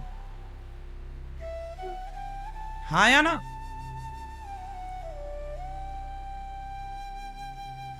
शराबी। अब सोचिए कि आप लोग बाजार में जाके वो खाते हैं दाल रोटी और बाजार का भोजन, और भोजन बनाने वाले जितने लोग होते हैं बाजार में, 5 स्टार होटल हो, ढाबा हो, होटलें हो, कोई भी हो, वहां जितने लोग बनाते हैं तुम्हारा भोजन, वो सारे गुटखा भरे रहते हैं। और गुटखा खाते खाते बनाते हैं, बोलते जाते, वो छींटे उचटते दाल में, उचटते हैं साग में। हाँ या ना? बोलो हाँ।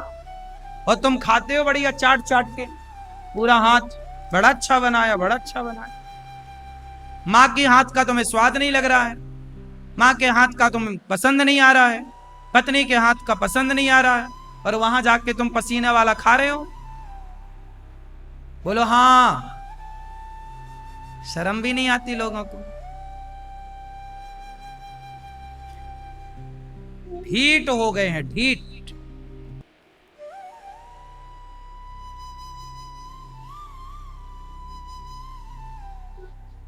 काले काले दांत हो गए गुटखा खाने वाले, पूरा दांत काला पड़ा है। हंसे तो ऐसा लगता है राक्षस हंस रहा है, फिर भी खाए जा रहे हैं। पता नहीं कितनी बार समझाएं, कैसे समझाएं। क्यों भैया, बात सही है? इसलिए कहता हूं कि कलयुग का पहला ठिकाना जुआ, जहां पर क्या होता है, इसलिए जहां जुआ है बचाओ बच्चों को। मोबाइल में गलत चीज बिल्कुल नहीं डाउनलोड करने का, वरना खत्म सब।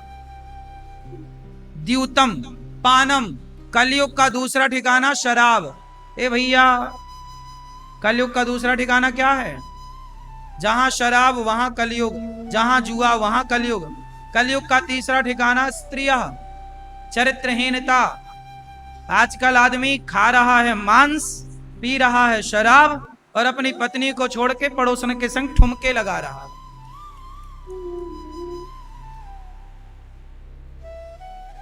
सारे उल्टे काम, मतलब कलयुग तुम्हारी भीतर चढ़ गया है, सवार है।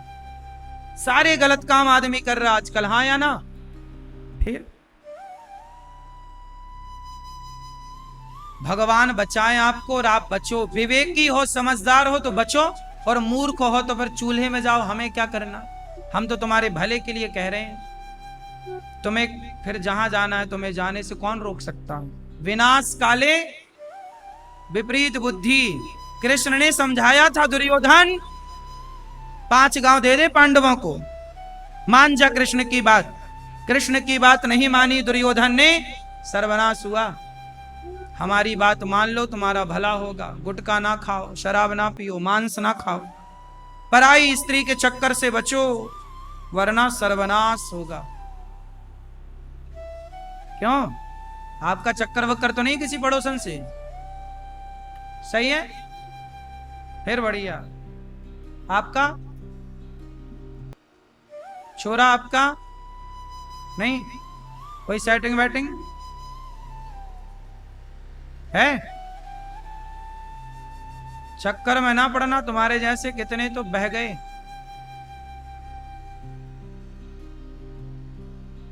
आप लोगों का है?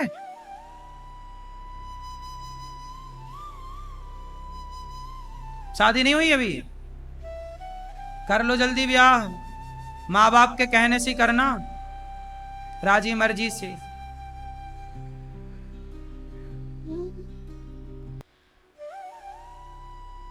रावण जैसे लंकापति ना बचे साहब पराई औरत के चक्कर में। तुम किस खेत की मूली हो? सही है। मैया बिठाया करो अपने छोरा छोरियों के सामने, बताया करो सीधी बात कि बेटा पढ़ना मत, पराई स्त्री पराई पुरुष के। छोरियों को भी समझाओ, इन्हें भी गोल गोल रोटी बनानी भले ना आए, प्यार करना अच्छे से जानती हैं।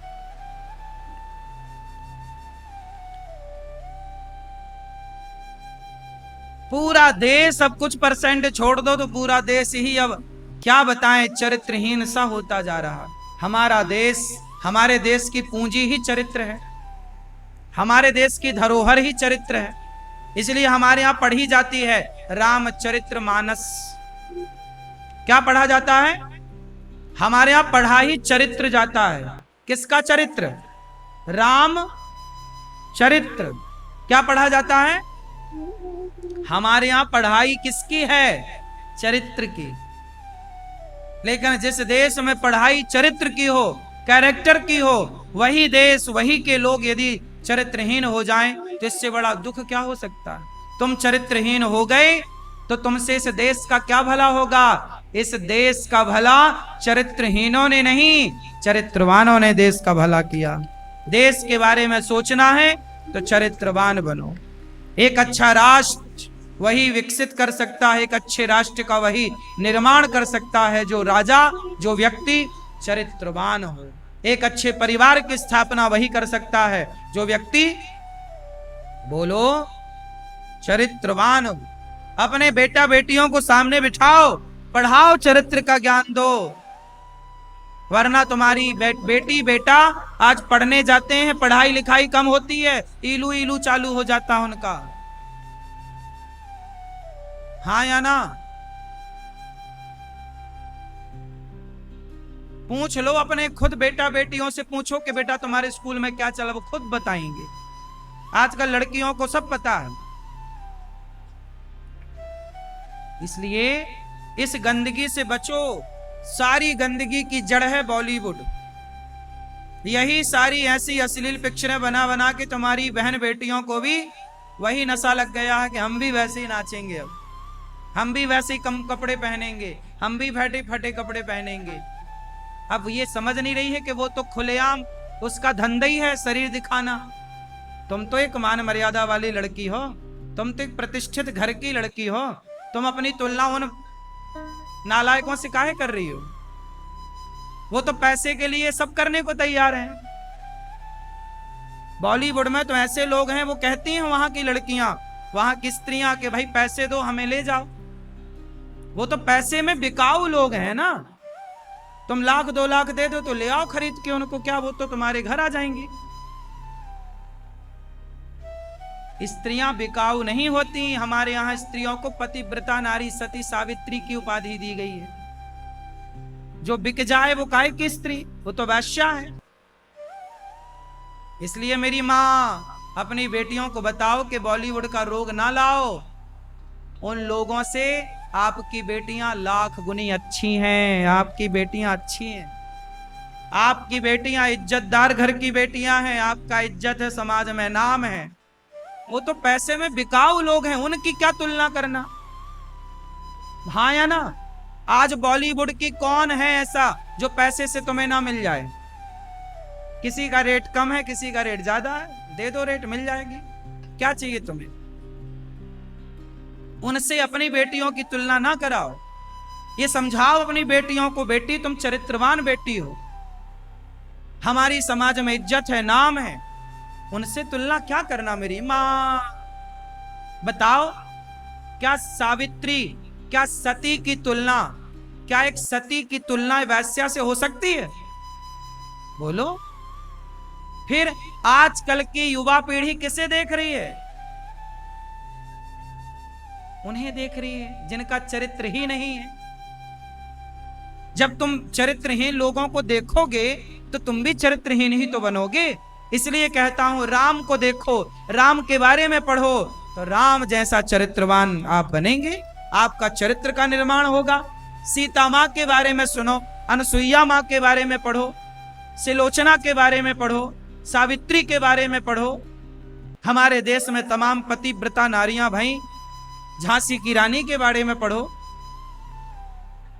हमारे देश में कितनी स्त्रियां हैं, चरित्रवान हैं, अच्छी हैं। जीजाबाई के बारे में पढ़ो, वीर शिवाजी की मां के बारे में जानो, अच्छी माता मदालसा के बारे में पढ़ो, माता मदालसा की कथा सुनो। रानी दुर्गावती बाई के बारे में पढ़ो, रानी दुर्गावती बाई के बारे में सुनो। माता कुंती के बारे में पढ़ो, द्रौपदी के बारे में पढ़ो। हमारे यहां कोई कमी है अच्छी नारियों की कि तुम उन लोगों को देखती हो? जब उनको देखोगी तुम भी वैसी बन जाओगी ना। हमें रावण के बारे में नहीं, राम के बारे में जानना चाहिए। इसलिए इस गंदगी से यदि आप बचाना चाहें तो बचाइए, वरना ये सारी पीढ़ी इस गंदगी में जा रही है। और जिम्मेदार आप लोग होंगे जब आपकी बेटी बिगड़ जाएगी। तो जिम्मेदार आप होंगे जब आपका बेटा बिगड़ जाएगा। जब आपका बेटा चरित्रहीन हो गया, बेटी चरित्रहीन हो गई, तो पैसे का करोगे क्या?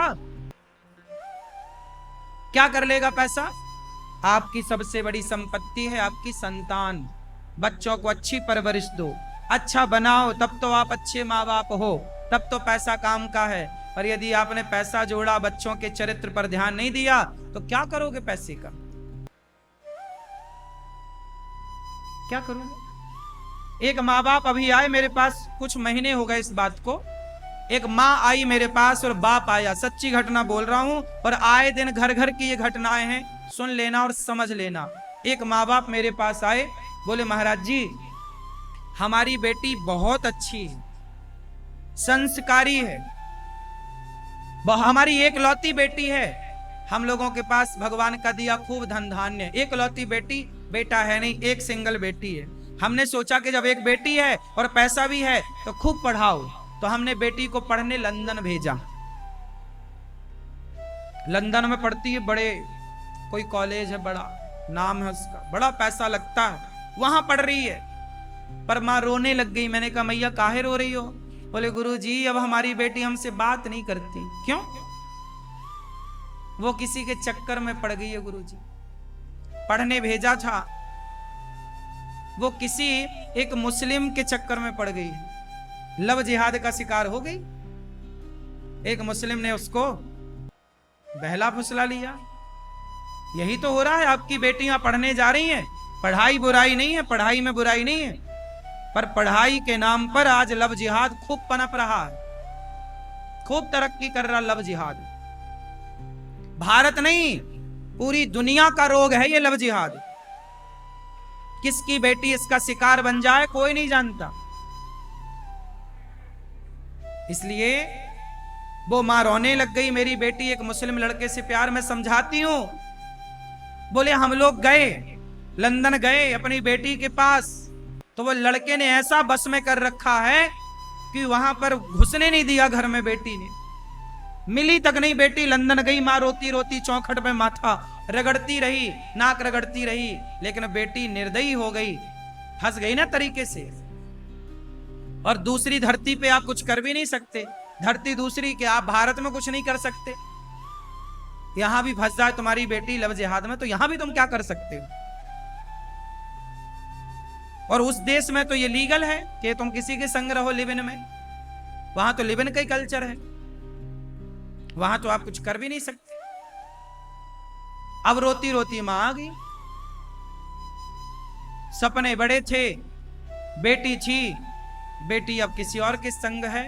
अब माँ बाप दौलतवान बने हैं, बने रहो दौलतवान, कर लो दौलत, खाओ, खा लो दौलत अपनी। अब है तो तुम्हारी संपत्ति, खूब समय जोड़ा आपने, पैसा पैसा पैसा पैसा, बच्चे निकल गए हाथ से, अब खाओ पैसा, खाओ, कितना खाओगे।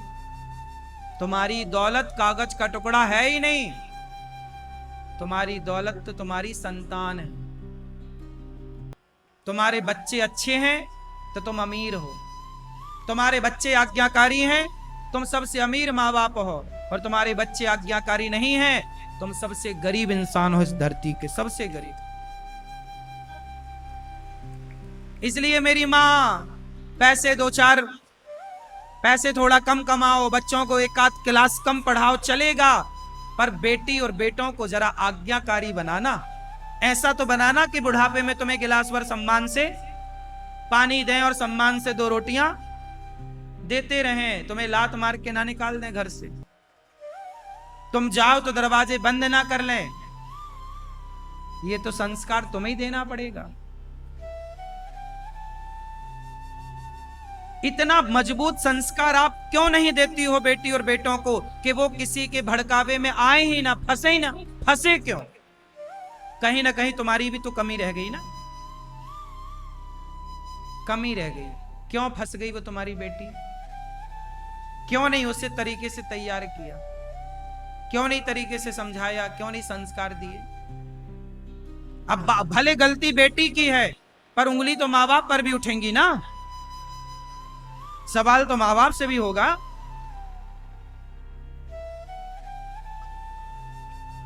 इसलिए कहता हूं, आप बताओ पैसा कीमती है कि संतान कीमती है।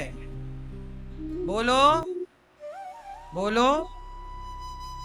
तो पैसा को महत्व दोगे कि बच्चों को। इसलिए बच्चों को महत्व देने का मतलब ये नहीं कि तुम केवल लाड़ लड़ाती रहो, प्यार करती रहो, खूब प्यार करो, मना ही नहीं है, पर संस्कार दोगी तो सुखी रहोगी बुढ़ापे में। वरना गौरी गोपाल आश्रम में वो माताएं भी हैं जिनके 4-4 बेटे हैं, 4 बेटों के बाद भी माताओं को वृद्धाश्रम में बुढ़ापे में गुजारा करना पड़ता है। क्या करें। गलती ना करना। मैं देखो आज के युग में ही रहता हूं ना, मैं भी तो कल युग में रह रहा हूं, आपके बीच में रह रहा हूं, लेकिन मैं उन माताओं के पांव दबाता हूं जिन माताओं से मेरा कोई खून का रिश्ता नहीं, मेरा कोई उन माओं से कोई लेना देना, लेकिन फिर भी उन माओं को रहने के लिए, ओढ़ने को कंबल, बिछाने को गद्दा, दवाई गोली, समय से रात्रि का दूध, समय से भोजन।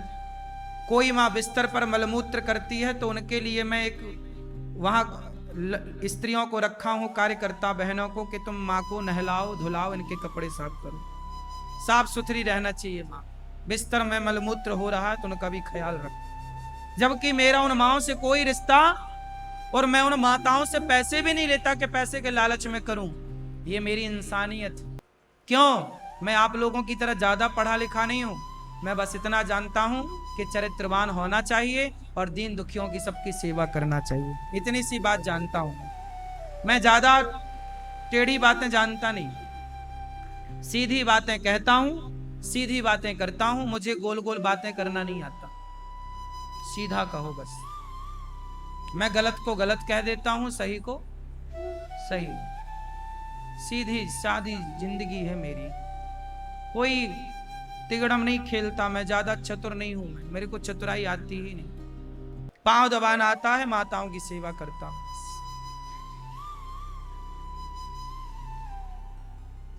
माताओं की सेवा करता हूं, आप लोगों से भीख मांगता हूं, आप लोगों से सहयोग मांगता हूं। आप लोग सहयोग करते हैं तो वृद्ध माओं को रोटी बनती है, आप सहयोग करते हो तो माताओं की दवाई होती है, आप सहयोग करते हो तो यहाँ विद्यार्थी पढ़ते हैं, आप सबका सहयोग है। अब आप खुद अपने आप से पूछो कि आपने कितना सहयोग किया है गौरी गोपालन। यदि आपने 2 रुपए दिए हैं, 10 रुपए दिए हैं, 100 रुपए दिए, 1000 रुपए दिए, तो आपकी उसी पैसे से यहाँ सेवाएं चलती हैं।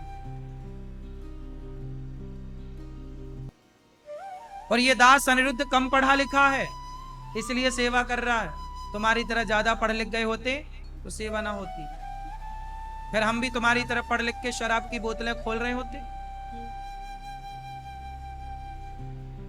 वो तो अच्छा है, भगवान ने बचाया, हमें पढ़ाई लिखाई से ज्यादा पढ़ाया नहीं, क्योंकि आजकल बेटियां पढ़ने ही तो जाती हैं, वो लड़की पढ़ने ही तो गई थी। आजकल लड़का पढ़ने जा, बंबई जाओ, समुद्र के किनारे शाम को 5 बजे चले जाना, हजारों लड़का लड़की मधुमक्खी की तरह चिपके बैठे। हाँ या ना? कौन है ये लड़की या कौन है ये लड़के? वही जिनके लिए माँ बाप दिन रात मेहनत कर करके ना, मैया दूसरे के घर में बर्तन धुल रही है कि मेरी बेटी पढ़ ले बड़े कॉलेज में, और बेटी पढ़ क्या रही है वहां, प्यार प्यार खेल रही है। आजकल की औलादें भी तो अपने माँ बाप को धोखा दे रही हैं। ईमानदार तो आजकल की औलाद भी नहीं है। माँ बाप बेचारे कमा तो रहे हैं, दिन रात कमा रहे हैं, दिन रात ओवर टाइम बाप कर रहा काम, चप्पल घिस गई बेचारे बाप की, फटा कपड़ा पहनता कि मेरी बेटी पढ़ जाए, कलेक्टर बन जाए, ये बन जाए, वो बन जाए, मेरा बेटा पढ़ जाए, नाम रोशन करे। पर बेटा पढ़ कहाँ रहा, वहां चिपका पड़ा है। कौन है ये लड़के? पूरे देश का ये घटना बोल रहा हूं मैं, बंबई नहीं, पूरे भारत के बड़े बड़े शहरों में जाइए, लड़का लड़कियों को जाके देख लीजिए, यही चल रहा है आजकल। हाँ या ना? किसके बच्चे हैं ये? आप लोगों के बच्चे हैं, उन माँ बाप के बच्चे हैं जो मेहनत करके पढ़ाने भेज रहे हैं। धोखेबाज तो औलाद भी बन गई ना साहब आजकल। क्यों बन गई? तुमने सत्संग से जोड़ा ही नहीं। सारे बच्चे बुरे नहीं हैं, पर 95% रेशो है इस चीज का आज के युग में। बोलो हाँ कि ना? फिर क्या होगा भी इन बच्चों से? कैसे देश का निर्माण होगा? कौन सा देश बनेगा? ये खुद चरित्रहीन हो के क्या बना लेंगे? तुम इतने चरित्रहीन हो, सोचो तुम्हारी औलाद कितनी चरित्रहीन होगी। तुम्हारा बेटा, जब तुम चरित्रहीनों का बेटा पैदा होगा तो वो तो 10 साल में कहेगा हमारा ब्याह करा दो। तुम समझ नहीं रहे हो इसका जो दुष्परिणाम आने वाला है। रुको 10-20 साल, इस पीढ़ी की संतान पैदा होने दो, वो संतान ना नाश करने पर उतरे तो देख लेना। तुम्हें मजाक लग रहा है, हल्के में ले रहे हो। ये देश चरित्रवानों का रहा है।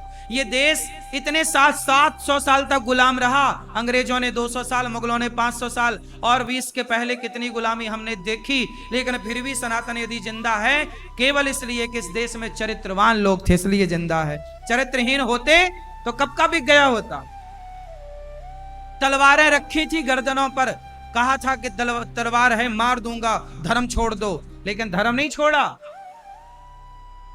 हमारी देश की लड़कियों ने, रानियों ने लड़ाइयां लड़ी हैं, वो आग में कूद गई, जौहर कर लिया माता पद्मावती ने, पर खिलजी को टच नहीं करने दिया अपने शरीर को। हाँ या ना? और आजकल लड़कियां खुद लव जिहाद का शिकार हो रही हैं। एक वो पद्मावती है जो मुस्लिम को एक टच नहीं करने दिया, अपने आप को जल करके राख हो गई, और ये खुद जा रही हैं कि हमें छुओ।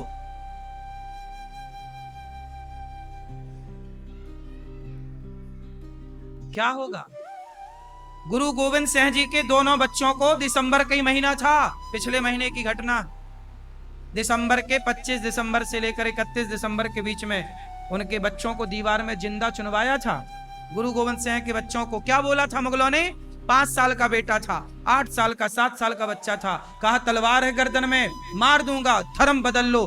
5 साल के बच्चों ने धर्म नहीं बदला, मर गए, दीवार पे चुनवा दिया, शहीद हो गए, धर्म नहीं छोड़ा। ये देश है, स्वधर्मे निधनम श्रेयः पर धर्मो भयावह। मर गए, धर्म नहीं छोड़ा। और आजकल आदमी हमारे देश में 1000 रुपया के लिए धर्म परिवर्तन कर लेता, धर्मांतरण हो रहा है इस देश में खूब खींच के तरीके से। 1000-2000 रुपया का लालच दो, आदमी धर्म छोड़ देता है। ऐसा सोचिए कि जब संतान तुम्हारी औलादें 1000-2000 में धर्म छोड़ेगी तो फिर सनातन धर्मी रहेगा कौन? ये तो धर्म इसलिए बच गया क्योंकि मर गए पर धर्म नहीं छोड़ा, इसलिए बच गया। अब तो आदमी पैसे में बदल रहा है, हाँ या ना? फिर इसलिए चरित्रवान लोग चाहिए कि मर जाएं, पर वो बिकाऊ लोगों से देश थोड़ी चलता है।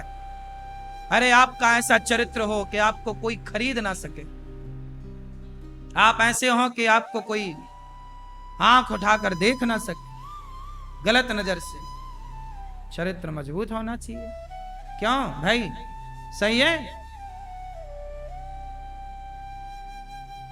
कितने लोग मेरी बात से सहमत हैं कि चरित्रवान होना ही चाहिए हर लड़की को और हर लड़के को, हाँ या ना? इसके और भी बहुत सारी विवेचना मैं कर सकता हूं, बहुत सारी बातें इस पे कर सकता हूं, इसका साइंस बता सकता हूं, आपको विज्ञान बता सकता हूं, लेकिन अब टाइम नहीं है। पर 5 मिनट आखिरी बात कह दूं चरित्र से जुड़ी। आपने आजकल देखी होगी जो बच्चे पैदा हो रहे हैं, बताओ पहले के बच्चे ज्यादा मजबूत थे कि आज के बच्चे ज्यादा मजबूत हैं? मजबूत थे ना पहले, आंखों में कोई रोग नहीं था, शरीर में कोई रोग नहीं था, बच्चे बिल्कुल स्ट्रांग होते थे, हाँ या ना? आज के बच्चे कमजोर हो रहे हैं, बताओ क्यों? मूल कारण बताओ। तुम्हें नहीं पता? सुनो, आजकल क्या होता है, पहले का आदमी विवाह करता था और विवाह के बाद अपनी पत्नी को ही वो पहली बार स्पर्श करता था। मतलब नारी स्त्रियों में वो विवाह के पहले किसी को थोड़ी छूता था। तो पत्नी, केवल पत्नी पाता तो पत्नी के साथ रहता, पत्नी के द्वारा उसने ब्रह्मचर्य का पालन किया था। हमारे यहाँ पहला कौन सा आश्रम है?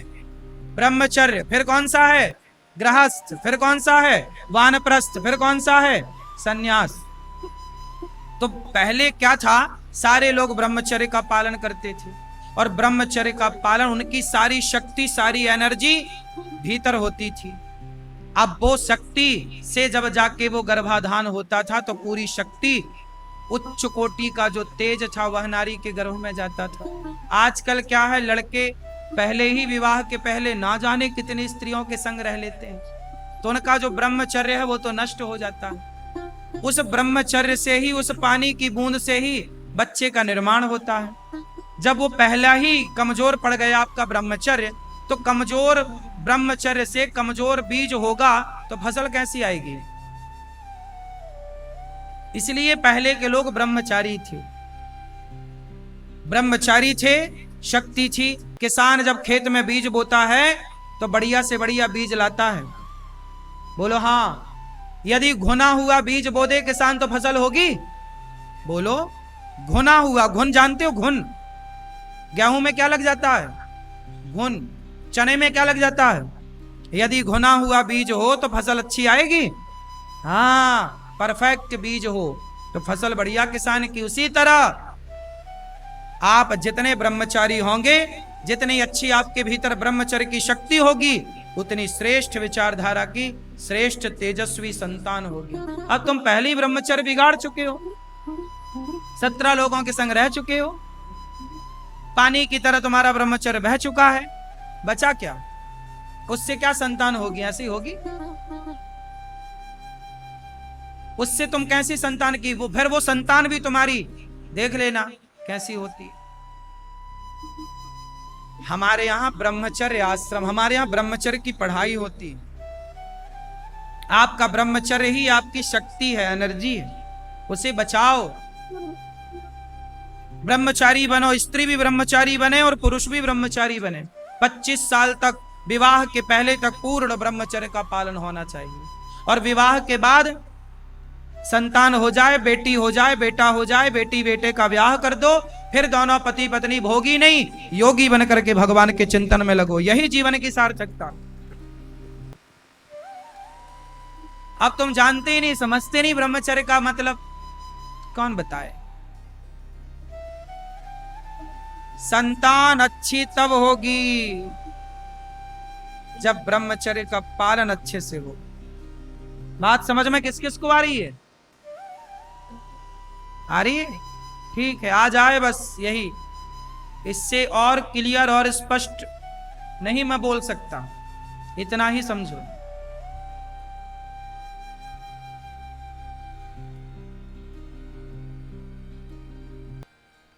हमारे सुखदेव भगवान अखंड ब्रह्मचारी थे। कैसे ब्रह्मचारी थे? स्वामी विवेकानंद जी कैसे थे? अखंड ब्रह्मचारी। स्वामी विवेकानंद जी का ब्रह्मांड फटा था, पता है आपको? मस्तिष्क, जब उनकी मृत्यु हुई थी ना, एक कपाल फट गया था।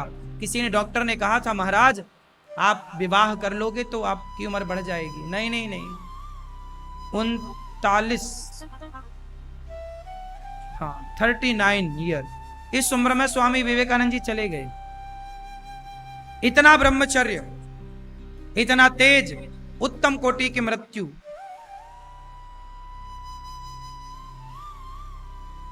शरीर अलग होता है उस समय जब आप ब्रह्मचारी होते हैं। कुल मिलाकर के जब आपके अंदर रोग प्रतिरोधक क्षमता बढ़ानी है, ब्रह्मचारी ही बचेगा, बाकी लोग नहीं। सुखदेव भगवान के पास गए परीक्षित जी। परीक्षित जी को भागवत सुनाई। इंद्र आए, बोले हमें भी कथा सुना। नहीं, कहा एवं विनिमये जाते सुधार आज्ञा प्रपीयता, अदला बदली करने आए ना।